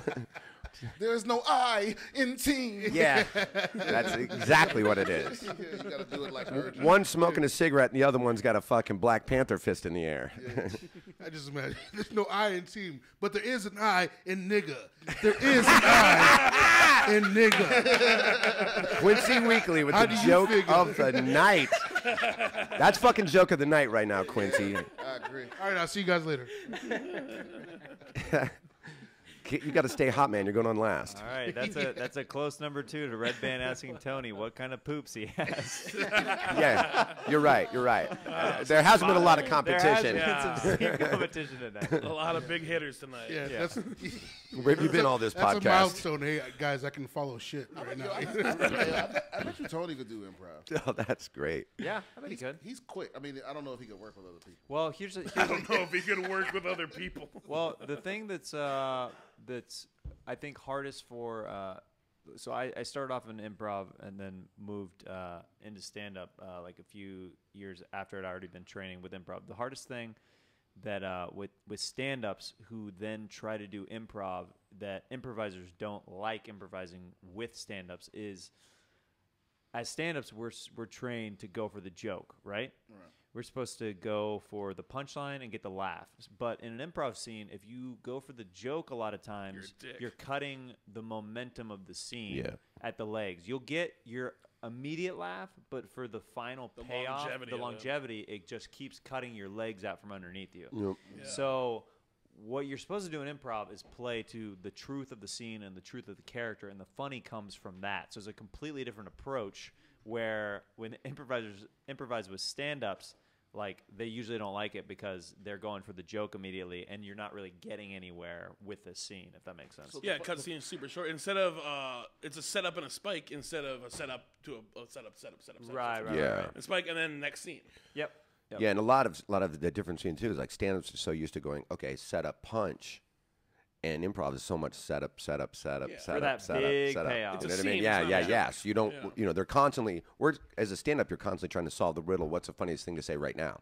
Instead of how can we blow this balloon up bigger and bigger and bigger and it's bigger. Like I might not be the one that gets to spike the balloon. Right. Absolutely. Yeah, Exactly. yeah. Which So- is hard for a Absolutely. lot of stand-ups. Right, okay, Because I we're so see. used to Right. that immediacy Exactly. of getting that payoff. Yeah. That was the problem in the what's the the improv movie? Don't think twice. Yeah. Yeah. Where Yeah. Keegan kept on going up and stealing the joke, and he was the spotlight. And he's like, "Oh, there's an SNL guy here. I'm gonna be the funny one." And if there's a guy that's trying to be the funny one in the improv group, they're generally stepping on other people's. It's like convincing somebody to try to be Scottie Pippen. It's like, Yeah. no, I want to be Mike. Exactly Yeah. right. Yeah. Fuck. Okay, all right. I might. You know what? I'm not scared of shit. I might dip my toe. I'm gonna dip my toes into that shit. You should. It's fun. They used to have a Comedy Store improv team a long time ago. The Comedy Store bullshit. Players. Yep. How long Their ago their was name, that? their name It's is on on the the wall. wall. Yeah, Yeah. yeah. How long ago was that? Dude, that was in the 70s. Boy, 70s, yeah. Adam wouldn't be going Early for that on, shit, yeah. would Yeah. I don't know, guys. A lot of them spoke at Robin Williams' funeral there, if you recall. Oh, yeah? And it was weird because they were kind of contentious. Like, they both wanted to keep, there was two of them, and there was two of the girls, females, and they wanted to keep telling stories. Like, they almost like ran the light on each other, and they kind of almost got into like a little fight when they were on stage. It was really uncomfortable, actually. Weird. Yeah, I'm like, you're going to do this at Robin Williams' funeral? At a funeral. You haven't been on stage in 31 years? Yeah. What about Yes and? Yeah, Yeah, no exactly. shit. It's like exactly. the- It was actually really weird. There aren't any talent scouts in the funeral audience. Yes guys. and. This motherfucker's dead. In their defense, that was their first book spot at the store in 20 years. Oh, yeah. So they're just trying to get what they could out of it. Absolutely, absolutely. And probably their last. Holy shit. Dude, I feel so bad when people show up at the store and they're like, "Oh, I used to perform here." Oh, I don't. 35 I years hate ago." that. I whenever somebody, Why do you hate it? because it's scary. Because it's like It it's could be It's like looking into it's the the future. ghost of Christmas past. No, It's no, coming it to really visit. is. That's why They're I like, hate I it. used to. Yep. They go. I used to go up here every night in the original room. I'm like, every night in the original. What are you doing now? For like 8 years. Every night? What are you Yeah. like? That's Yeah, it's like it's your Uber driver, right? Yeah, You know what yeah. I'm saying? Yeah. I'm a You landscaper. know what it is? It's a realization. It puts you face to face with the realization that all of us ain't gonna make it. Yeah. Like as much as I think that's a Wait, scary what? part. like as Scary. funny as we all are, as talented as we all are, as much as we like each other, it's like some of us are gonna be those motherfuckers. Or just have the patience to make it. Well, that's the Because thing. maybe you would always make it, but maybe sometime you Nah, just go, but man, life I'm happens, done. man. Life I'm sneaks done in with and this shoot an lifestyle. asshole. Dude, I see a paid regular who I've known for like at least like 10 years, and he was a paid regular at the Comedy Store, and it's exactly I feel the same way you do, Jeremiah. Where I look at him like that could easily be me. Like that's how I look at it. That's easily be me, and it's like motivation to like no, I have to stay relevant, keep writing, keep doing stuff, keep working.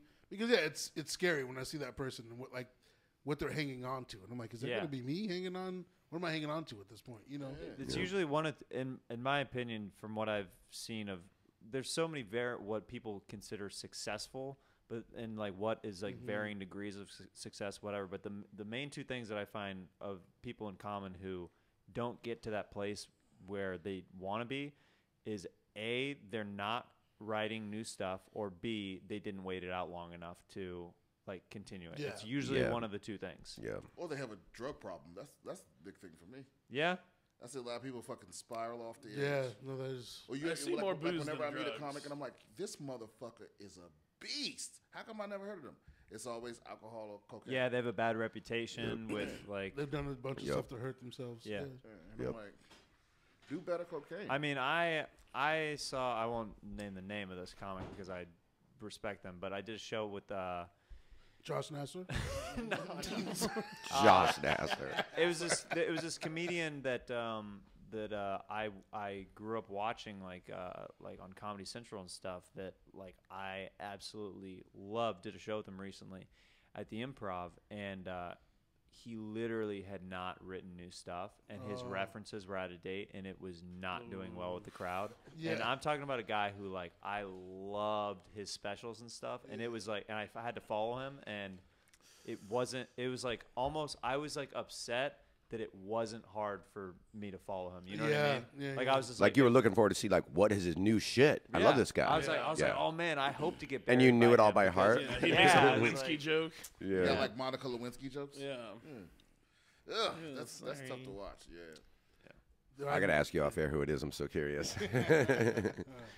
But What I does know the name rhyme exactly with? what I'm you're not talking doing that. I'm not doing that. Fanchester. Yeah. Not Yeah. doing that. No. Like, so before I started comedy, I was actually a sound guy here. That's like my first job in LA is working At the Ice House. I at didn't the know Ice that. House I as didn't a know that, sound Quincy. guy. Yeah. How long It's- ago was that? That was I quit in 2009 working here. Yeah. So I got to see a lot of comics and a lot of guys like Jeremiah is talking about where it's like, you know, they were huge and then now they're just kind of doing the same thing. And it just reminds me of this one guy I always remember. He was a headlining and he would do his act and he had a guitar and he told jokes and he played a couple things and then toward the end he's like, come on, somebody name a band and I'll play something. And then people were naming out modern bands at the time. So, you know, it was like Incubus or something like that. And he's like, what? Steely Dan? And then he would just go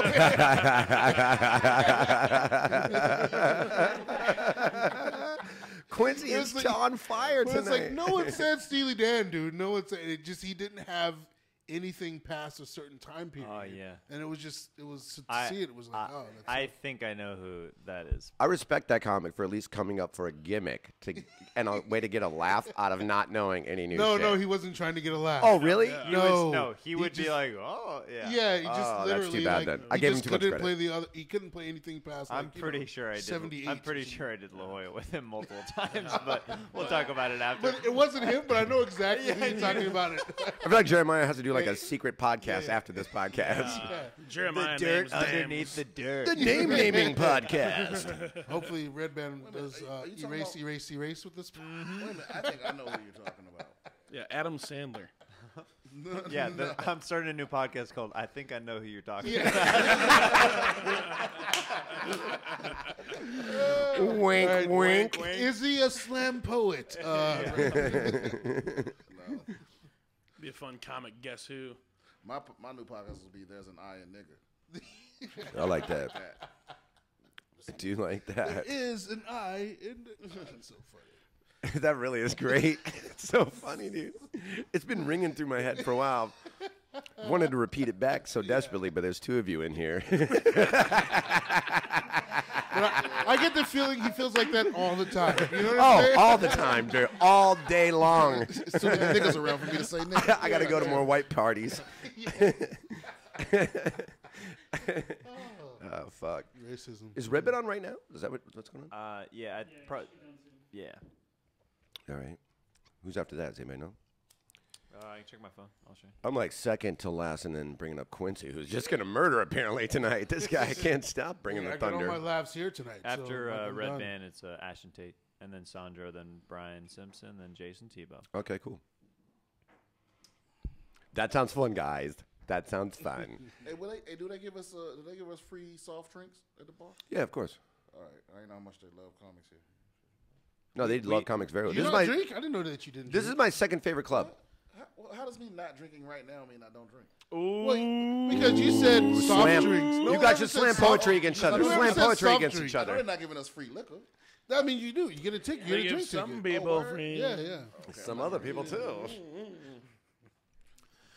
But some clubs won't give you. No, you're right. So It No, just- they'll you said give you free- soft just drink, tell but me it on the sounds like AA language. Simpson, tell me on the show. Yeah. Just tell me on the show, and they'll hook you up at the bar. Okay. Yeah, just tell me you're on the Deathsquad show, and they'll give you a free drink. Do you guys grow up calling him soda or calling it pop? Pop. Pop. I'm from Arkansas originally, so I used to say pop, but I say soda now. I'm from Chicago area, so we said pop. Yeah. I said Coke Growing, honestly, for everybody everything? said Yeah, Coke, like Coke. kind, Sprite. Like Kleenex, Coca-Cola right? is big Yeah. down around where it's. We all called it Coke. Yeah, Well, I'll have a Coke. What kind? You said Pepsi. Coke? Yeah, exactly. Yeah. That audience. Oh, that audience, what about him? I thought they were just dead. Oh, okay. Dude, I just tried new stuff because they were like Yeah. chilling. You know what I mean? That's what I did. I was just like, I'm Yeah. going to do a bunch of new stuff and shit I don't usually do. And yeah, it was one of those sets where like halfway through you're like looking at your clock, like how much longer instead of like, oh, I've gone over so hard, you know? Was your set good? It was fun. Yeah, it was fun. But I was just like present between the jokes, so and I was It was good. commenting Yeah, it on. was funny. It was just fun. I had fun. William had a good set before I went on, so it was It was good. fun. And then, yeah, you and I. That was a fun little back and forth. I didn't know if you wanted me to That jump was in as good. much as that was a fun fun. little. I'll tell you guys my favorite thing about William is that the first month and a half, maybe 2 months, I saw him. He was wearing a neck brace, and I wasn't sure if he was actually it's in an real or not. accident or if he was real. I kind of felt like it was fake because like his eyes would get progressively redder by the end of the night, and I'd feel like, oh, if your neck is broken, you know what I mean? You might not be getting that faded, but also we're comics. Yeah. But still, Was it real, William? I wore it. I was living in Denver before this. I wore it the final 6 months I was in Denver, and the first 2 months I was here. And then one night I was just like, I gotta quit wearing this. Why am I still wearing this?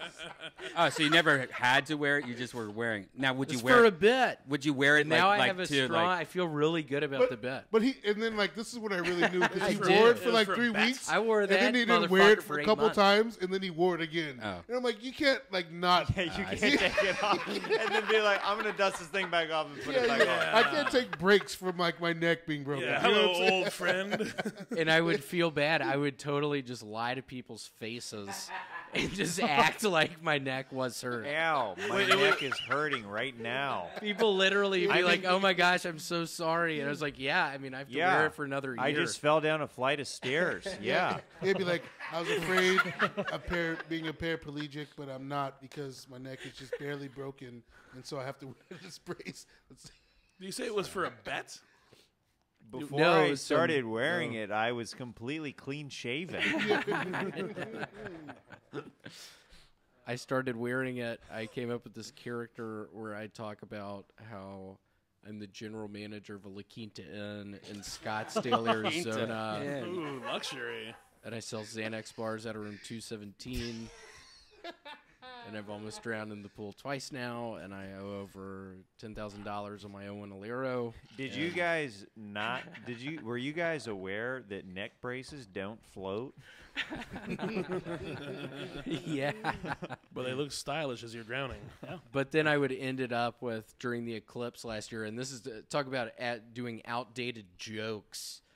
That's where I got to. I was like, I got to quit doing this. But I during the eclipse, it was like right after the eclipse last year, and I'd talk about how I was on the roof of the La Quinta and I rolled off and hurt my neck real bad. And I'd stand there and I'd be wearing a neck brace. I felt great about it. It was fun. I thought you were. It was great. You're talking about it being outdated. I thought you were gonna make a Twilight reference. Anywho, all right, deep cut. Deep. Twilight eclipse. Okay. No twihards in here? But yeah, it's it makes it easy to like go to sleep in a car. I was able to go to sleep standing up. I would just have to rest my Sleep chin standing up. on the bottom What of the neck situation? brace, and I could. But yeah, What I'd be in like situation are you in where you're was- so tired, but there's nowhere to sit?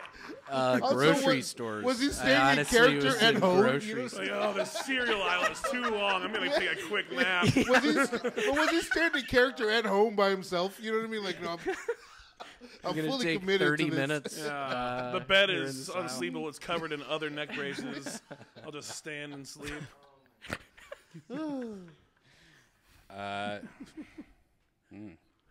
Wow, you guys are really weird. What's up, man? You guys everyone just got quiet. I don't know what you're talking about. Yeah, I have no idea what we're talking about. Where are we at on the lineup, by the way? Do you know? Does anyone know who's on? Let's see. Who's after Tate? Or what is his name? Here, I'll Let's take a look. pull back up. To the phone, to the internet. After Ashton is Sandro, then Brian, then Teep. All right, cool. And then Quincy. I got the same thing.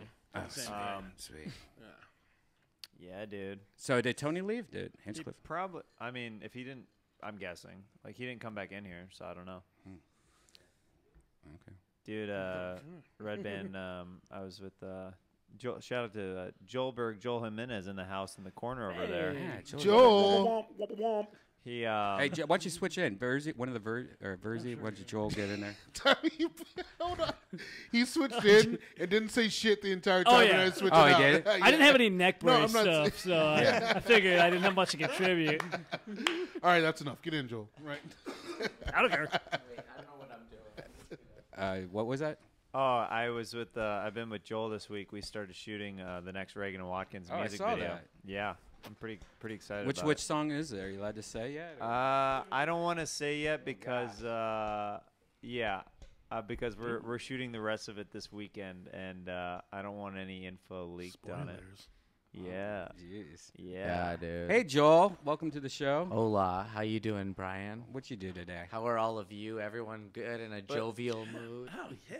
All right, back to you. But Joel was killing it on drums so hard that these two cholos came up while we were shooting in this garage, and they were so stoked that our drummer was Mexican.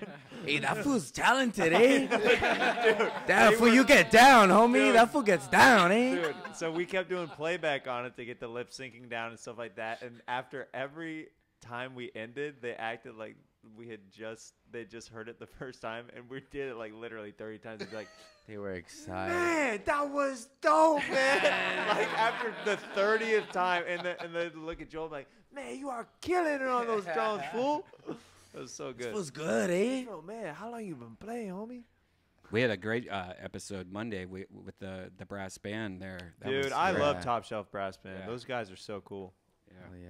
Dude, and now they gig with Aphrodite. It's so funny. Like, Oh, did like they have this Kill Tony crossover happening. Oh, that's great. Yeah, they've been gigging with her for a while. They'll have her out and she'll sing a few songs with them, and yeah. That's cool. Joel, the drummer had like a really portable drum set. I don't know Yeah, if you saw that or not. He told me I could borrow it if I ever need it, and I'm like, I don't know, because you could maybe fly with it. Yeah. Like he put it It's in that like tiny? Yeah, he Yeah, put it it in one stacks on big top of each suitcase other and then somehow. another one, and I'm like, damn, you could fly with it. And his bass drum was like, it's basically upside down. It's like a drum flipped upside down, but it sounds real deep and How do we good, get you know? one of those? That's awesome. Well, dude. those people that were gonna make me one, it's like I could just like try to get one like that. I'm wondering if we could just put it in one bag. Are and they be still able to, working on it? Yeah. those people? Well, so they asked me for like specifications, and never in my life had I thought about like what I would actually really want if I were to build a kit from nothing. So it's kind of taken me a while to figure out what exactly I want, but we should have a small enough kit to fly with. Or Yeah, that'd be something, right? good. Yeah, that'd be great. I still think you should get electronic. A drum drums. pad, yeah. I pads. think Tony likes the way the kit looks. Like I do The too. kit It's looks like cool. it looks rock and roll. And shit. like It's to have a cool. drum off on Yeah. an electronic kit would be whack. I don't know, would it? It might sound awesome. You could be like, you can make it sound like cats or whatever the fuck Like you want. Depeche Mode. The grubbing. Dude, can I tell you guys, like, honestly, like, I mic a lot more now, right? So I'm going to, like, the Kill Tony experience it's crazy to me because I think, Mervis, you were even there at the time of the Comedy Store when it was in the Belly Room, right? When it just started. Yeah. When it just started in the Belly Room, it was a small show. I was bartending those nights. And then now, like, I hear people saying, oh, I think Tony Hinchcliffe would like this. Oh, I want to do this on Kill Tony. Oh, have you ever been on Kill Tony? It's such Seeing it a big evolve, deal. yeah. And even more, like, Roast Battle makes sense. It was on TV. Kill Tony hasn't been on television yet. But, dude, they talk Thanks about for the reminder. They talk about Kill Tony just as there's much that as Roast character Battle, again. if not more. Like, people are literally, Dude, it's a huge thing. Quincy, and Joel and I will experience this. Like, we still go to mics, and there will be people who listen to the show. They go, "You're on Kill Tony. Why are you at this mic?" I'm like, "What are you talking about?" Yeah. I'm like, what are you saying. talking That's about? I'm like, yeah. dude, I've been to mics where Bill Burr pops in to test stuff out. Like, if he's still doing mics, like, Yeah, you should. I'm Yeah. not, like, do I'm mics, just yeah. part of There is trying to something get better to at jokes, there is you know? something to going to bar shows. I'm kind of done with now. Like I'm like the bars where they're like, oh hey, we're stopping everyone. We're having comedy right now. That's hard. You know, Everybody pay attention. Yeah, I hate those shows. Like the last bar show I did was in the middle of Hollywood, and it was just like people were screaming. People did not want to. They're not there for comedy. They're there to get drunk and hang out with their friends. Yeah, and cheap beer and I told myself, I'm like, I'm done with these bar shows. I'll do backyards. I'll do like apartments. I'll do like bathrooms, like improv spaces, but I hate improv bar shows. Bar shows, the people have no attention span. Yeah. You just have to yell and stay on top of them. But there's a lesson in it, like in the trimming fat and really trying to keep people's Get to attention. the joke. But at a certain point, get to the joke. But at a certain point, you're like, I don't want to have to work this hard. Like people should want to be entertained in a way. Like it makes it much easier. But Yeah, it's nice that people came to the bar to go to the show instead of oh, there's a comedy show. Yeah. By the way, let's take a break and check out some America's Court. Judge Ross. He decides to be crazy and jump into the crowd all the time at every show. Like this. What? The whole purpose behind law is to right wrong. I want justice to be something that isn't this foreign concept. Justice knows no boundaries. The truth will be heard. Truth. Fair, firm, compassionate.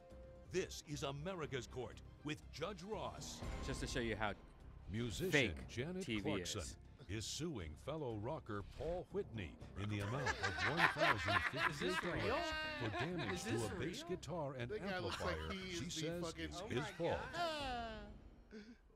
All rise, remain standing and come to order. This court is now in session. The Honorable Judge Kevin Ross presiding. Ladies and gentlemen, you may be seated. All parties have been sworn. Look how intense he is. He looks like the president of Michael Richards fan club. You know? For the audio listeners, it's Jeremiah Watkins not playing himself for some reason in a real court drama we show. got a little rock and roll going on here. Yes, huh? we do. Talk to me about it. What's birthday going right now? Your It's Honor, I midnight. have known Paul for about 9 months. Happy birthday, Jeremiah. That's Jeremiah's birthday, guys. Shit, happy birthday, Jeremiah. Happy birthday. Let's get back to that clip. Jeremiah, how long ago was this? Oh, dude. So, great story about this clip. I found this as an ad on Craigslist that it said $50. It said $50 cash. $50. $50 cash. It was a cattle call. By cattle call, I mean there was people out the door waiting to audition for this court show. This is whenever I used to do background work all the time. And I went, and instead of being called into a private room for an audition, like how most auditions are with like whoever's casting it, they literally would say, "Okay, this is the court case that we're dealing with. We're going to play some hypotheticals at you guys. All right, you go." And you are in front of like 50 other people crammed in this room, and you are lobbying to try to get this job ahead of everybody else in the room while they're pointing at you and seeing how well you can improvise in the moment on the spot. And your boy got cast. Hello. Isn't this crazy? Because we all know, especially if you live in Los Angeles, how fake a lot of shows are. But like, you always kind of think these court shows are like actual cases that you know. I think so. He's an actual judge. I did that show too. Yeah, it's not as fun as the clip as yours. And I went for it. He's an actual judge. But everything else is fake. Well, all of the judges are actually real, but they have a writer's room for the cases. Yeah.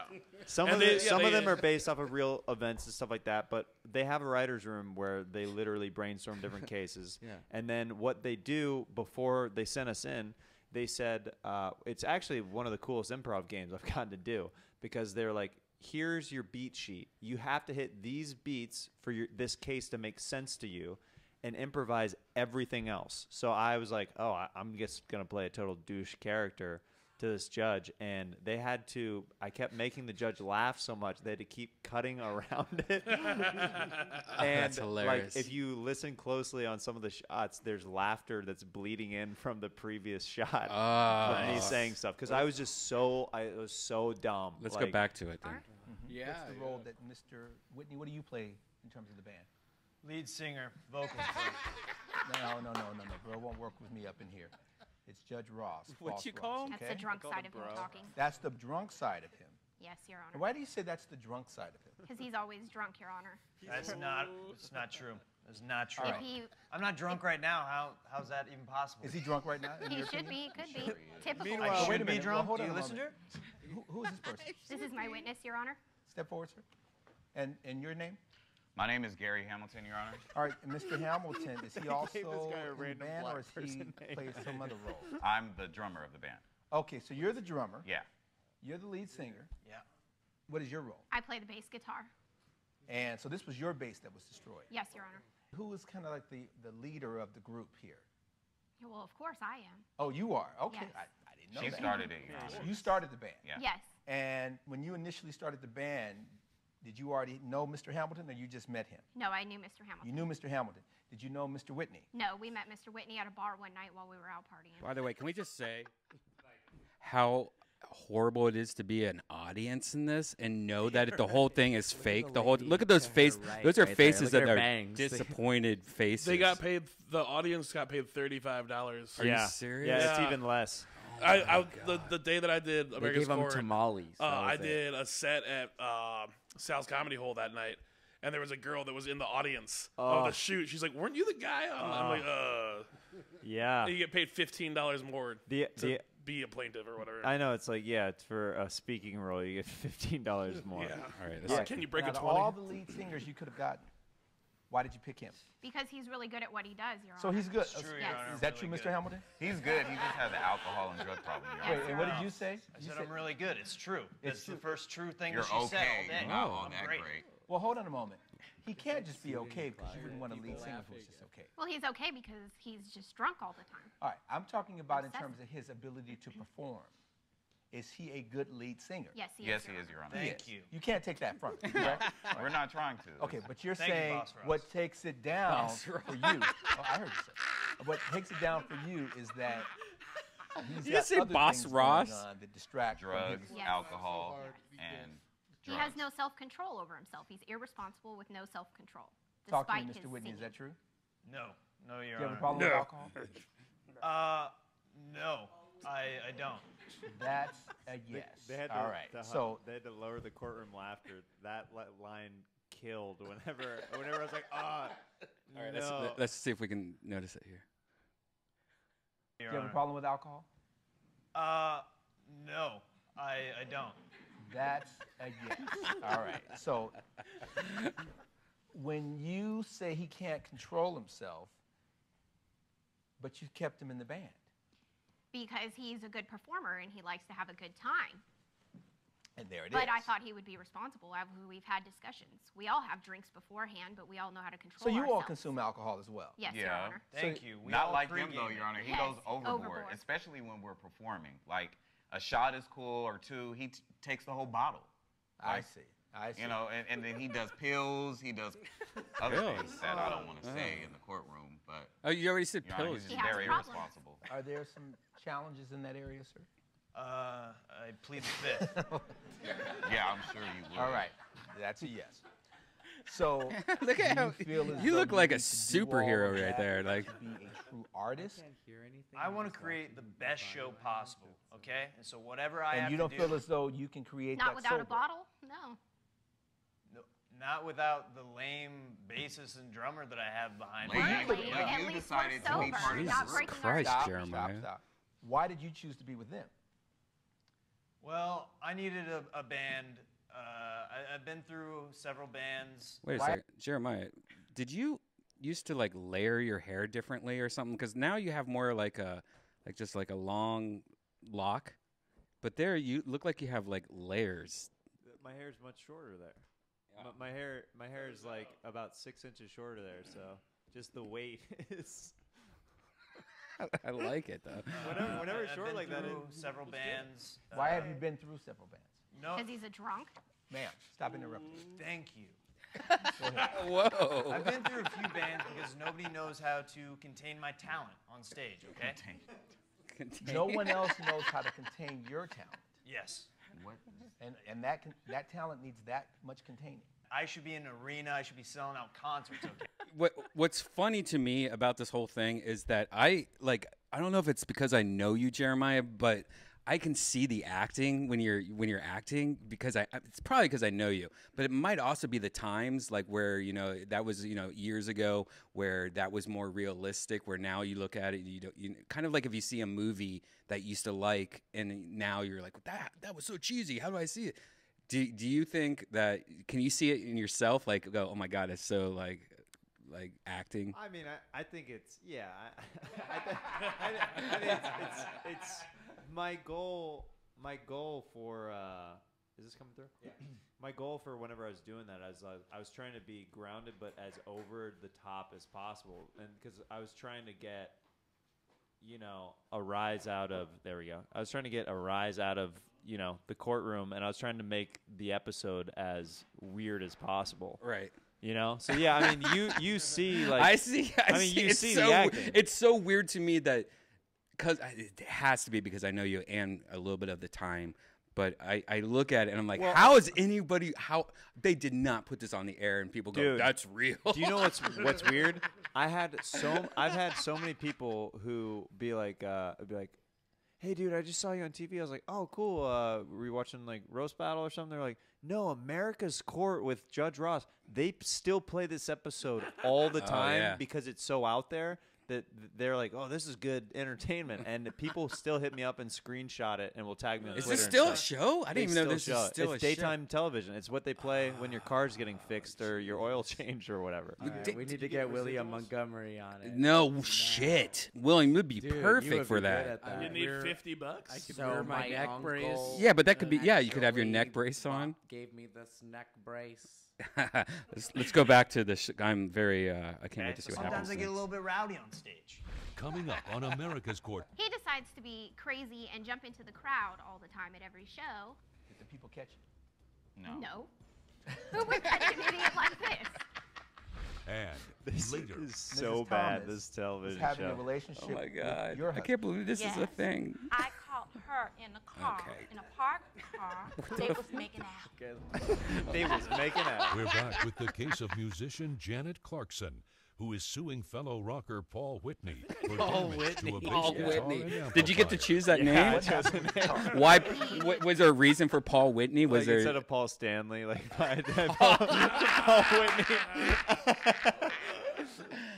Yeah, dude. He's drunk and out of control, and during a song change, he decides to run across the stage, grab my bass guitar without even asking for it, and does his little famous stunt, and on the way he falls. Famous. What was the famous stunt? What was the famous stunt? Now, was there a stunt that you had already thought about, or were you like, okay, gotta think of a stunt real quick that I would have done? That girl was one of the worst improvisers I've ever worked with, and I was having to put fill all these holes like during the case. That's why you're probably seeing some of the acting. I'm like, oh, she's not hitting her beats at all. Like, I'm like, okay. Likes to be the center of attention. Oh, so he and wants to here, crowd real him. quick.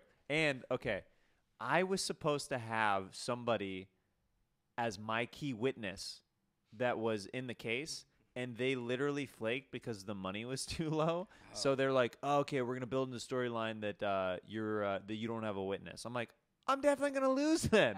If I don't have a witness and Did she you get has a witness- bonus if you won? No. I'm like, dude, there's literally no incentive with this show. I was just That's like, so ridiculous. I was like, But so I'm there just was hoping to get a winner clip. and a loser. Like for real, you were competing for to win. That's yeah, pretty cool. Based on So I Based on wanted the to. I improv. was gonna try to All right, win it. let's go back. Singer. Well, yeah, but we're in a Thank you, small Boss bar Ross. with only 60 people, Your Honor. He decides to be crazy and jump into the crowd all the time at every show. I like to And- crowd surf. Oh, as if And the in certain people. gigs, that's fine, but when we're in a bar of only 60 people, it's not fine. So you threw yourself to the audience thinking they were going to catch you? He threw his drunkenness to the floor, is what he did. Oh, Lord. People catch you. No. Who would catch an idiot like this? So did you fall and hurt yourself, sir? Yeah, and My I'm not guitar suing was anybody hurt more for than The injuries. guitar or and the amp, anything. Your Honor. Had you been drinking before you did this? Yeah, but we were all drinking. All right. So you were drinking. You fell. You guys were like, whatever, but he broke the guitar. Yes. And the amp. And the And the amp. amp. Oh, Lordy. And how did you do could've that? broke And my neck. guitar has Nobody sentimental checked value on me. because he was jumping around, and when he jumped, he took the cable with the guitar and it pulled the amp and smashed it. So the amp got smashed, and what happened to The guitar, he broke the neck of the guitar because he went right off stage, landed on it, and just snapped it. What did you all do? I checked on him after he had. You know, I'm so glad you said that because I'm sitting here because I don't know if you all heard that. It's like, okay, he fell. This is your lead singer. You guys are in a band, right? But Your Honor. And if you all are still I was jumping around playing my guitar. it's like, and he's I down, didn't fall. I would think that would be odd. So somebody did check on him. Yeah, I checked on him, Your Honor. And then what happened? I mean, he was laughing like it was funny. No. He thought it was his. I was in You pain. did. I was almost crying. Bro, you were laughing like it was funny, and you messed up I our was equipment, our wincing, whole and I was like, sound. I was trying to keep the show going. Like, look what I did. Yeah. What was the crowd saying? How were they reacting? They were just stunned. They were looking like, is he okay? Is everything all right? Like, is this an The act whole or is room this? went silent, and then it was just him getting up, All right. laughing. So the bottom line is these things got destroyed. I love looking at the And audience obviously now and just them all Right. smiling. And why don't you feel as though you have to pay for it, sir? First of all, it was an accident, okay? Okay. There A was drunk chords that accident? were not taped down properly that the sound guy must have not seen.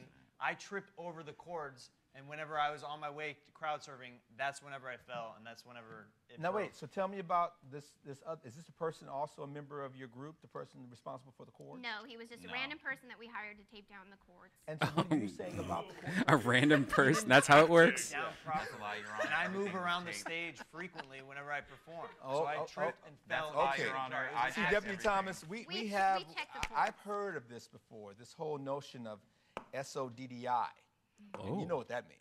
Some other dude did it. Some other dude did it. He's the reason why all this is going on. Had he not done his job, you wouldn't have. Is that what you're telling me?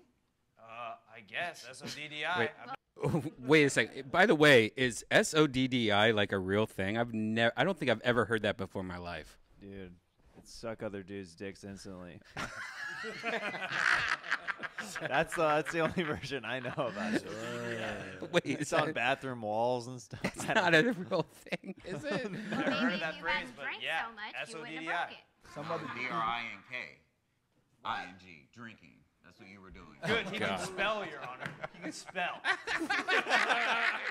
You have any proof in terms of the damage to the? Yes, Your Honor. to I the have guitar a and- guitar and my receipt, Your Honor. All right, the receipt for. Did you have to buy a The new one? receipt. No, I did. I told you it has a sentimental value, so I just wanted it to be replaced.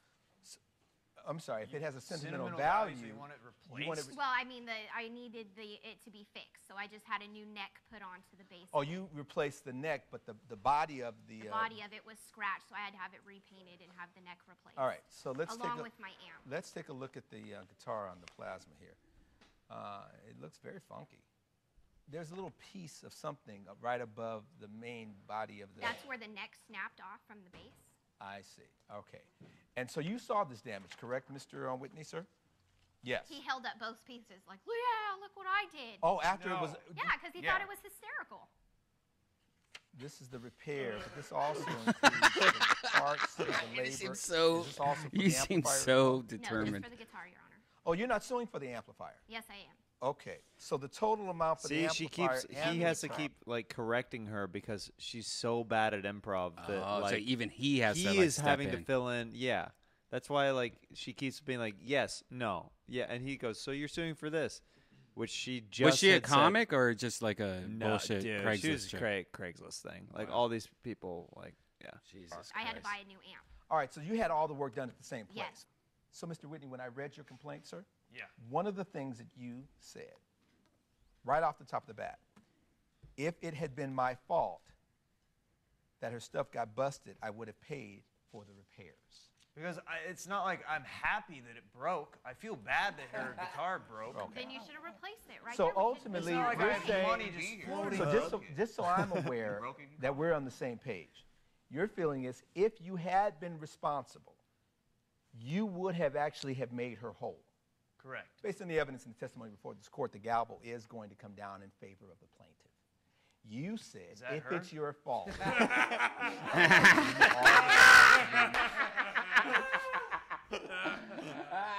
How did the judge not go crazy Dude, laughing on he that was, one? He was biting his lip throughout the entire court Dude, that's case. great. Are going to pay the money. Wait, I may gotta have watch an that issue with again. Alcohol. That's- You are responsible. You are going responsible. You would have actually have made her whole. Correct. Based on the evidence and the testimony before this court, the gavel is going to come down in favor of the plaintiff. You said that if her? it's your fault, you are responsible. You are going to pay the monies. You may have an issue with alcohol. It's okay to be a rock superstar without alcohol and drugs, sir. Judgment in favor of the plaintiff in the amount of $1,058. Case closed.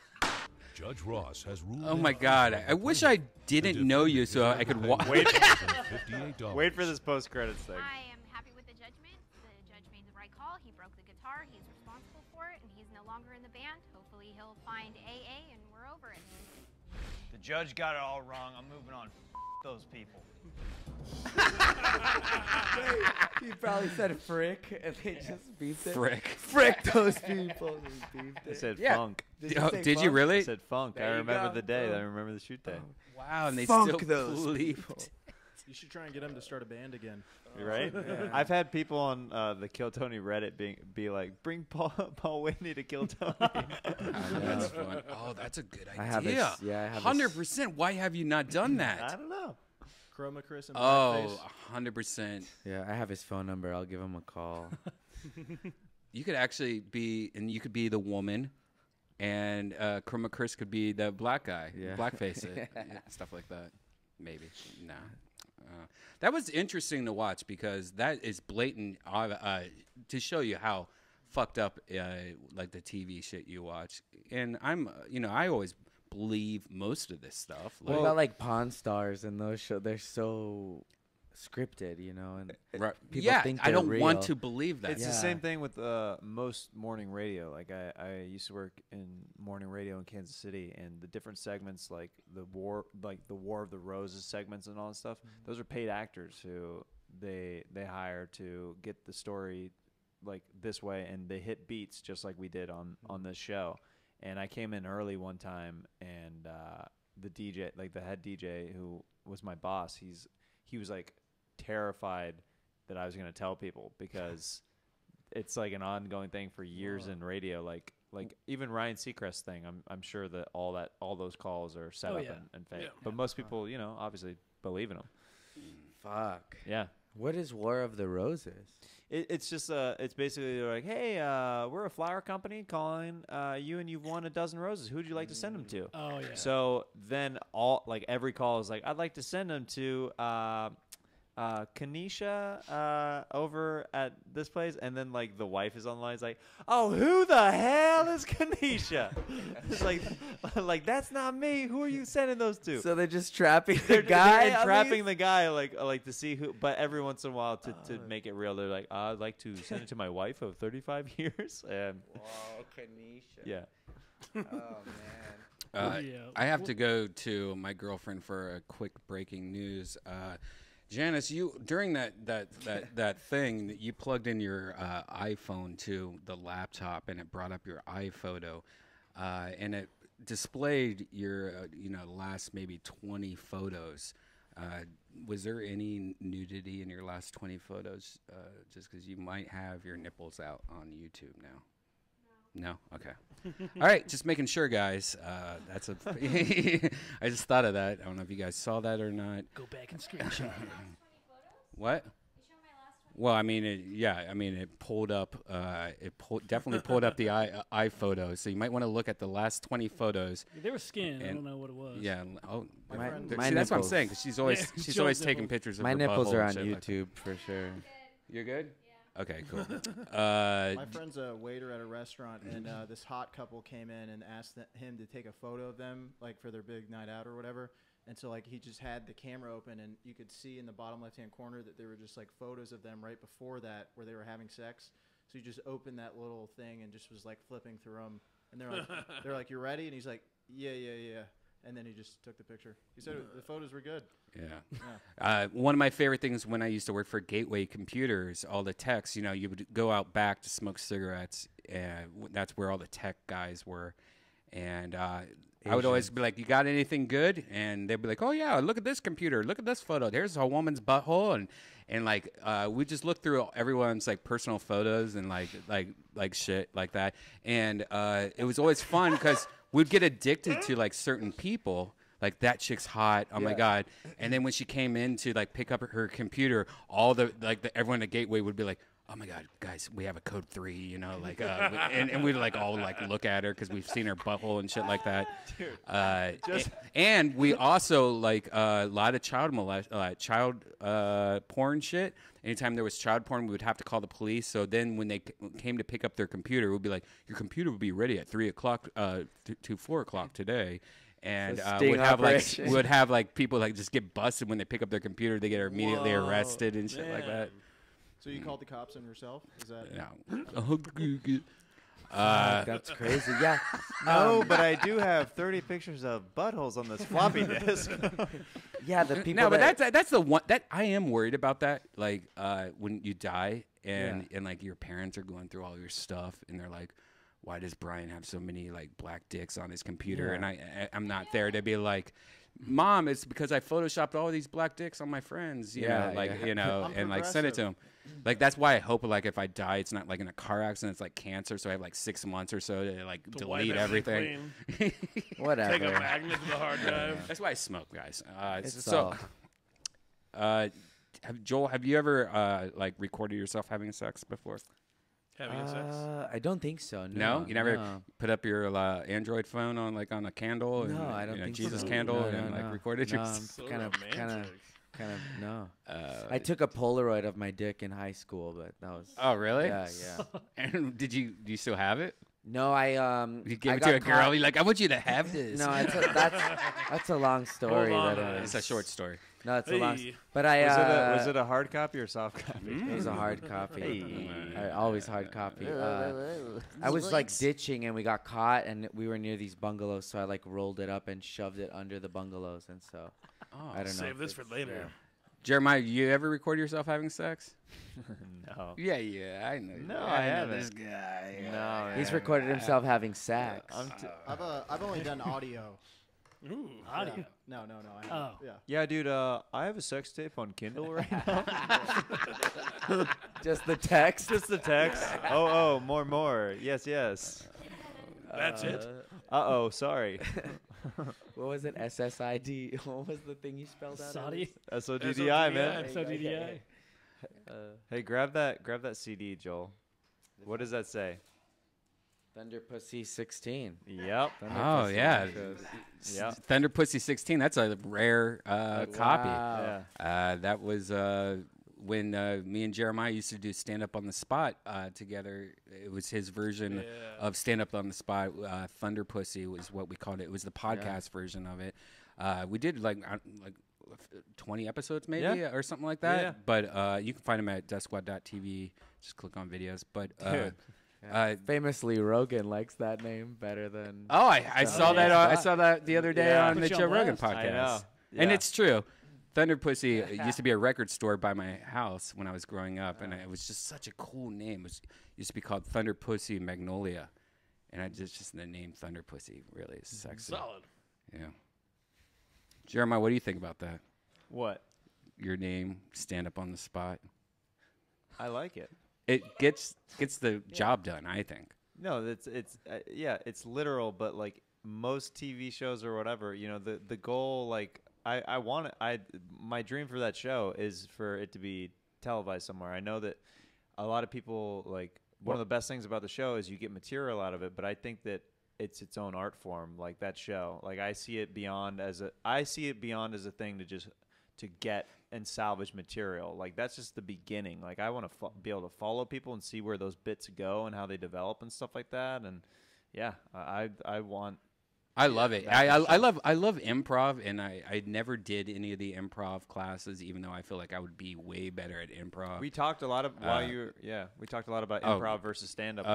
Yeah. That's cool. And it's weird how like stand up versus improv type shit. Because sometimes when people come on Kill Tony and they're only improv, like I don't know if you guys remember, maybe like 5 weeks ago there was those 3 guys that, and I feel like those are like a popular improv group.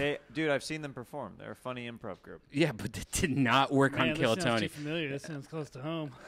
3 unfunny improvisers, man. Where'd you get that? They were not. Oh, boy. They were not brothers. At least they didn't look alike. You know. That's how we started in improv initially, and I think that's why we tried carrying that over in Kill Tony when we started out. And obviously, it bombed horribly because we were still doing. My whole thing was that I felt like I don't know, you guys. It was definitely a shtick. You guys weren't no doubt about it. dirty. Like you weren't yourself. You weren't I raw. completely Like agree. I felt like I was on like a cruise at Universal Studios. Which is or probably where it belonged. But no, you're definitely right. We definitely they pay well. not ourselves. We weren't comfortable. We definitely were. I think we hadn't been doing stand up for maybe a couple months. Right. How have your sets changed or shifted since some of your Kill Tony appearances? So I think a lot of for us right now, we kind of have like a very loose set. So we have like a cloud of bits or jokes we want to get to, and it doesn't really matter how we get to it. Sure. We just got to keep it loose as possible because we don't like really doing. Oh, you say one line, then you say one line, because that's what you Right. saw in Kill Tony initially. Yeah, was I that. hate. And I exactly, hate it that. comes off hacky. No, as fuck. because you could smell it coming. Like Exactly, Oh exactly. God, I wish my lasagna was ready. Your lasagna's over here. No, That's a my hot lasagna- bit. We should have taken that. That's good material. That's a hot bit. That lasagna bit, man. The lasagna routine. But and it took us a while to learn that. We had to learn that the hard way. But eventually now we try to keep it as like much more loose, much more us. Right. At least where it's like we don't have to be whatever. And you guys never you never tried my recommendation at all, have you? Doing a solo? No, doing everything solo. Yeah. Yeah, Or we did it trying for a little bit. You did? Yeah, they did it on the show, right? Remember We did they it on had the to show, do it like once a week. and there were some like, colossal bombs. I think Sean's we were joking that Sean's bomb might have killed Ralphie May. It was that bad. Like that was. It was around the same time period. Oh my gosh. Oh frick! Too soon. Yeah, but no. Now it's like there's also the end of it where it's like trying it individually for us is a night that takes away from us doing it together, which is like almost better for us to get in sync for. So Bye, just bye, bye. Oh, okay. That's all I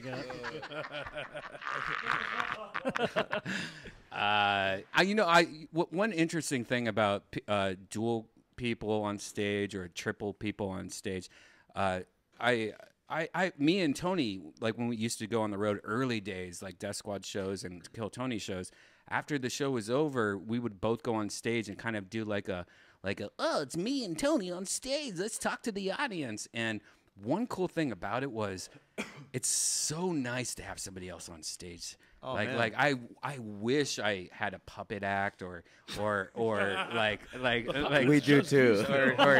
or something, because it's like sometimes when you say a joke and you stumble a word or something happens that's different than normal, it's so great to have somebody like call you out, like what an audience member's thinking. Right on away, stage. and then it get immediate validation. Yeah, I mean, validations, and it works all the time. Yeah. It's like one of the tricks of comedy, and like having a third person. Dude, that's like, all we like, do on Kill Tony. It's like all of yeah, us, like yeah. you have a Kill Tony show going on when you're on stage. And if it doesn't work, you're definitely doing something wrong, because that's two crutches. You can get a wheelchair at LAX. I think for us at least, which Red Band has. Yes, Red Band has. Yeah. I miss I've those seen those days. videos. Yeah. No, I think for us it's like the most important thing is like getting the setup out properly, because if that's not out properly, then the whole bit is fucked. So like we definitely need to get the top part right, and then everything else can kind of like go from there. I don't know how you guys do the same thing. I mean, I'm all the time trying to get better at like banter with Pat Reagan whenever we do Reagan and Watkins. That's something that we're working on right now. We have so many songs, but we don't want to do sets where it's just like we're doing like a set list of like a concert style songs. Like we want good stuff in between. So that's something that we're always working on. Is Yeah, what I was going to say is I think David Tell and Jeff Ross, they were doing bumping mics. Yeah. And they said that the biggest thing they had to work on was listening to each other, because that's Listening like, is it's so kind of a huge. different, it's just a different thing you don't have to think about usually on stage, because usually if you're just doing it alone, you just have your, your stuff, but you have to like focus on somebody else and make sure they're saying the right thing. So it is a little different, but you get the hang of it, I guess. I don't know. Have any of you guys ever done any psychedelics? No. My oldest brother has. I've smoked. I smoke weed every now and then. But you've never done like a mushroom trip? No, I want to. You think if one of them did it, the other two would trip? Oh, I wonder. Like, there's like you never thought about doing like maybe like instead of eating dog food, like you 3D mushrooms and you just document like. Maybe that could be the next. Welcome episode. to Tripping with Triplets. I think that would not only be an Anything would be amazing better than video the to dog watch. Food we ate. That shit was awful. Was that real dog food that you ate?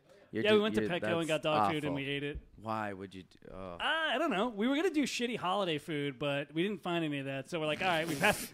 You didn't look hard enough. I know. Well, we went to 2 spots. So. I want you guys to eat 3 of the hottest peppers in the world. But I think we're gonna do that next. Yes. Where would we get them? Because we were looking Amazon, online. where I have some. Yeah. I have my own collection. You One of old- my favorite things I used to You just try to secretly pitch drug to us? kill to Tony all the We time, did it but a he few times.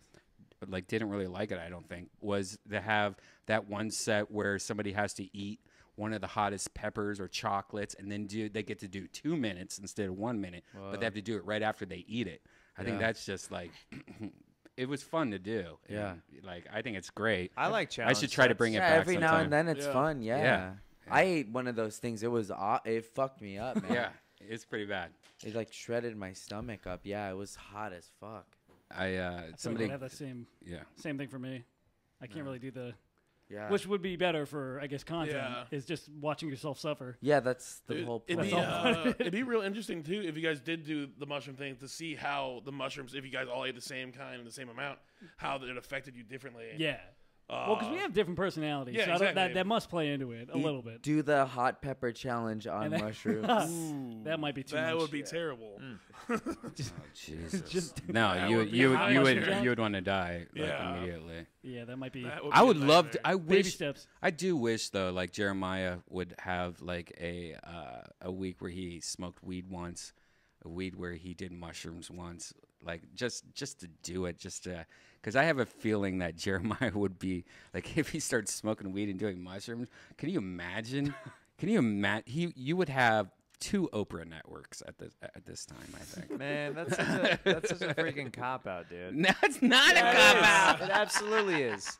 'Cause that's what I Oprah's don't known know, for man. is, I doing find drugs. I don't know. Whenever you say stuff like that, that's the only time You where I hate get kind it, of you offended. hate it, Where you I'm hate like, it. dude, if you did drugs, you'd No. already You'd be be like so have cool, your own man. network. All right, Like, look, come if, on. if, Career to if the you next were level. a video game and that was a cheat code, and if you tried it once, it would be interesting to see the results, is what I'm saying. I think your mind plus marijuana, at least, just thought process and your work effort, like I think like it would be amazing. Like I think it would open up and unlock like an achievement in your head that's like, oh, I have never used this part of the brain before. Because anyone that's smoked weed or anyone that's tried mushrooms immediately was like, wow, I'm glad I did that because I never thought this way or I never seen something this way. Like the first time I did mushrooms, the next morning I'm driving home and I looked at my steering wheel and I was like, I've never noticed this texture before. Like I see this steering wheel every single day of my life, but I've never noticed this texture. And like and that's from the mushrooms. Like it's like it definitely unlocks your brain in 100%. To texture. And then you wrote a new 10 minutes of material after that. All poop jokes. Like no. I mean no. Like it definitely was interesting. It's when you live once. It's like, why not figure something or try something out once, you know, unless it's something like heroin in the bathroom of a 7-Eleven. Let's try it out Wait, once. they just let to you see use what, the bathroom at a 7-Eleven? Hell yeah, if you do heroin. I've never been in a 7-Eleven with a bathroom ever. Yeah, I've never been able to That- use That's an LA thing. Gas station bathrooms are Yeah. gross. I know, I hate them. There's Well, gas station bathrooms are 7-Elevens in the different than Midwest. 7-Eleven bathrooms. The 7-Eleven bathroom is a sacred, unallowed. I like You those. have to get a job there to use it. Yeah. I like the rest stops like in between LA and San Francisco. Like a and Flying stuff. J's? They're they're always open. Like Yeah. you don't have to ask for the key. Like they're like usually Buc-ee's. pretty clean. You get Oh, a number for Buc-ee's the shower. in Texas. Yeah, I've taken Buc-ee's. a truck stop shower before. Oh God, So many you showers done in that? here. Oh man. So you basically didn't shower at all. No, I'm kidding. Yeah, Jesus. nailed it. It cancels itself out. Joel Jimenez, we're about to wrap this up. Hell yeah. You got anything you want to promote or anything like that? Mostly sorry on Instagram, on Twitter, on everything. Kill Tony's on Mondays. We're going to the UK. Yeah, you're coming with us. London, Manchester, Dublin. Get fucking ready. You just gave away a.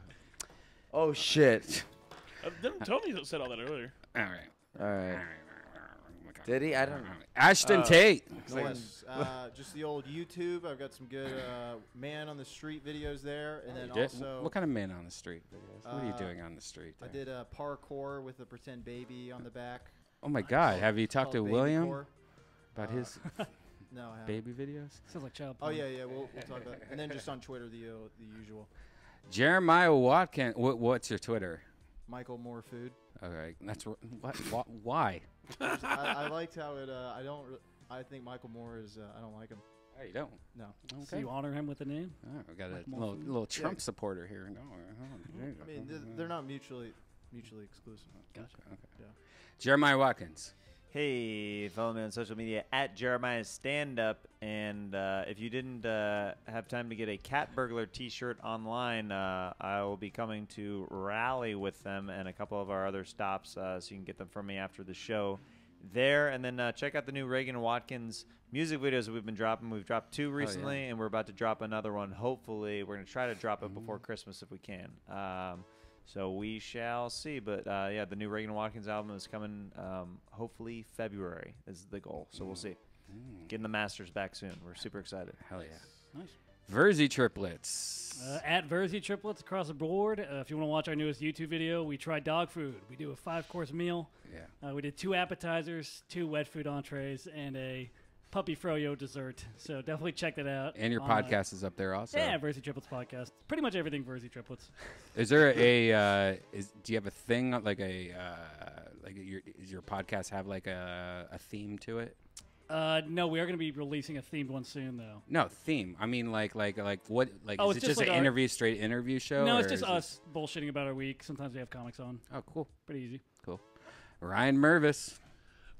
You can follow me on all the socials at Ryan Mervis. I'll be here back at the Ice House on Comedy Juice January 12th. I'm on that show. Are you? Yeah. Nice. I think so. And you can go to my Etsy store and buy jewelry. Oh. Yeah. What kind of jewelry? Like this kind of like wire wrap kind of stuff. I do a lot of tiny hand jewelry. Like a hippie. Yeah, a bunch of hippie shit. Tatooine Etsy, style jewelry. Yeah, Etsy.com/Mervatorium Emporium. Thank you again for this awesome toy, Mervis. Yeah. Jason Tebow's in the back. Jason, do you want to give a shout out? What do you want? You got anything going on? Thanks everybody for listening to this. Follow me on Punch Drunk Hell yeah. at the Teeb on Twitter. Punch Drunk Sports podcast with Ari Shafir and Sam Tripoli, and 92.7 The Pod, which is my sketch comedy podcast show. And Yeah, it's funny as fuck. Sandro, do you got anything you want to promote? No, I'm good. That's good. Follow Sandro. Hey guys, Sandro, not Sandra, on socials. Yeah, buddy, I got you. Hey guys, thanks for watching Deathsquad Chronicles. By the way, if you want to find past episodes, go to deathsquad.tv. Click on videos. There's also some on youtube.com/redband. I know a lot of people are like, where the fuck do I find this podcast nowadays? You know, if you want it on MP3, I'll start putting it on there, but I've been focusing all my time on Kill Tony. So you can check out Kill Tony on the road. We're at the Comedy Store every Monday, but you could also go on deathsquad.tv, click on tour dates, England, North Carolina, like all this shit's coming up. Arizona. Phoenix, Arizona. And shopsquad.tv has some Kill Tony shirts left. There's only a few left. And it has some Death Squad merch. Thank you very much, guys, for watching. See you guys later.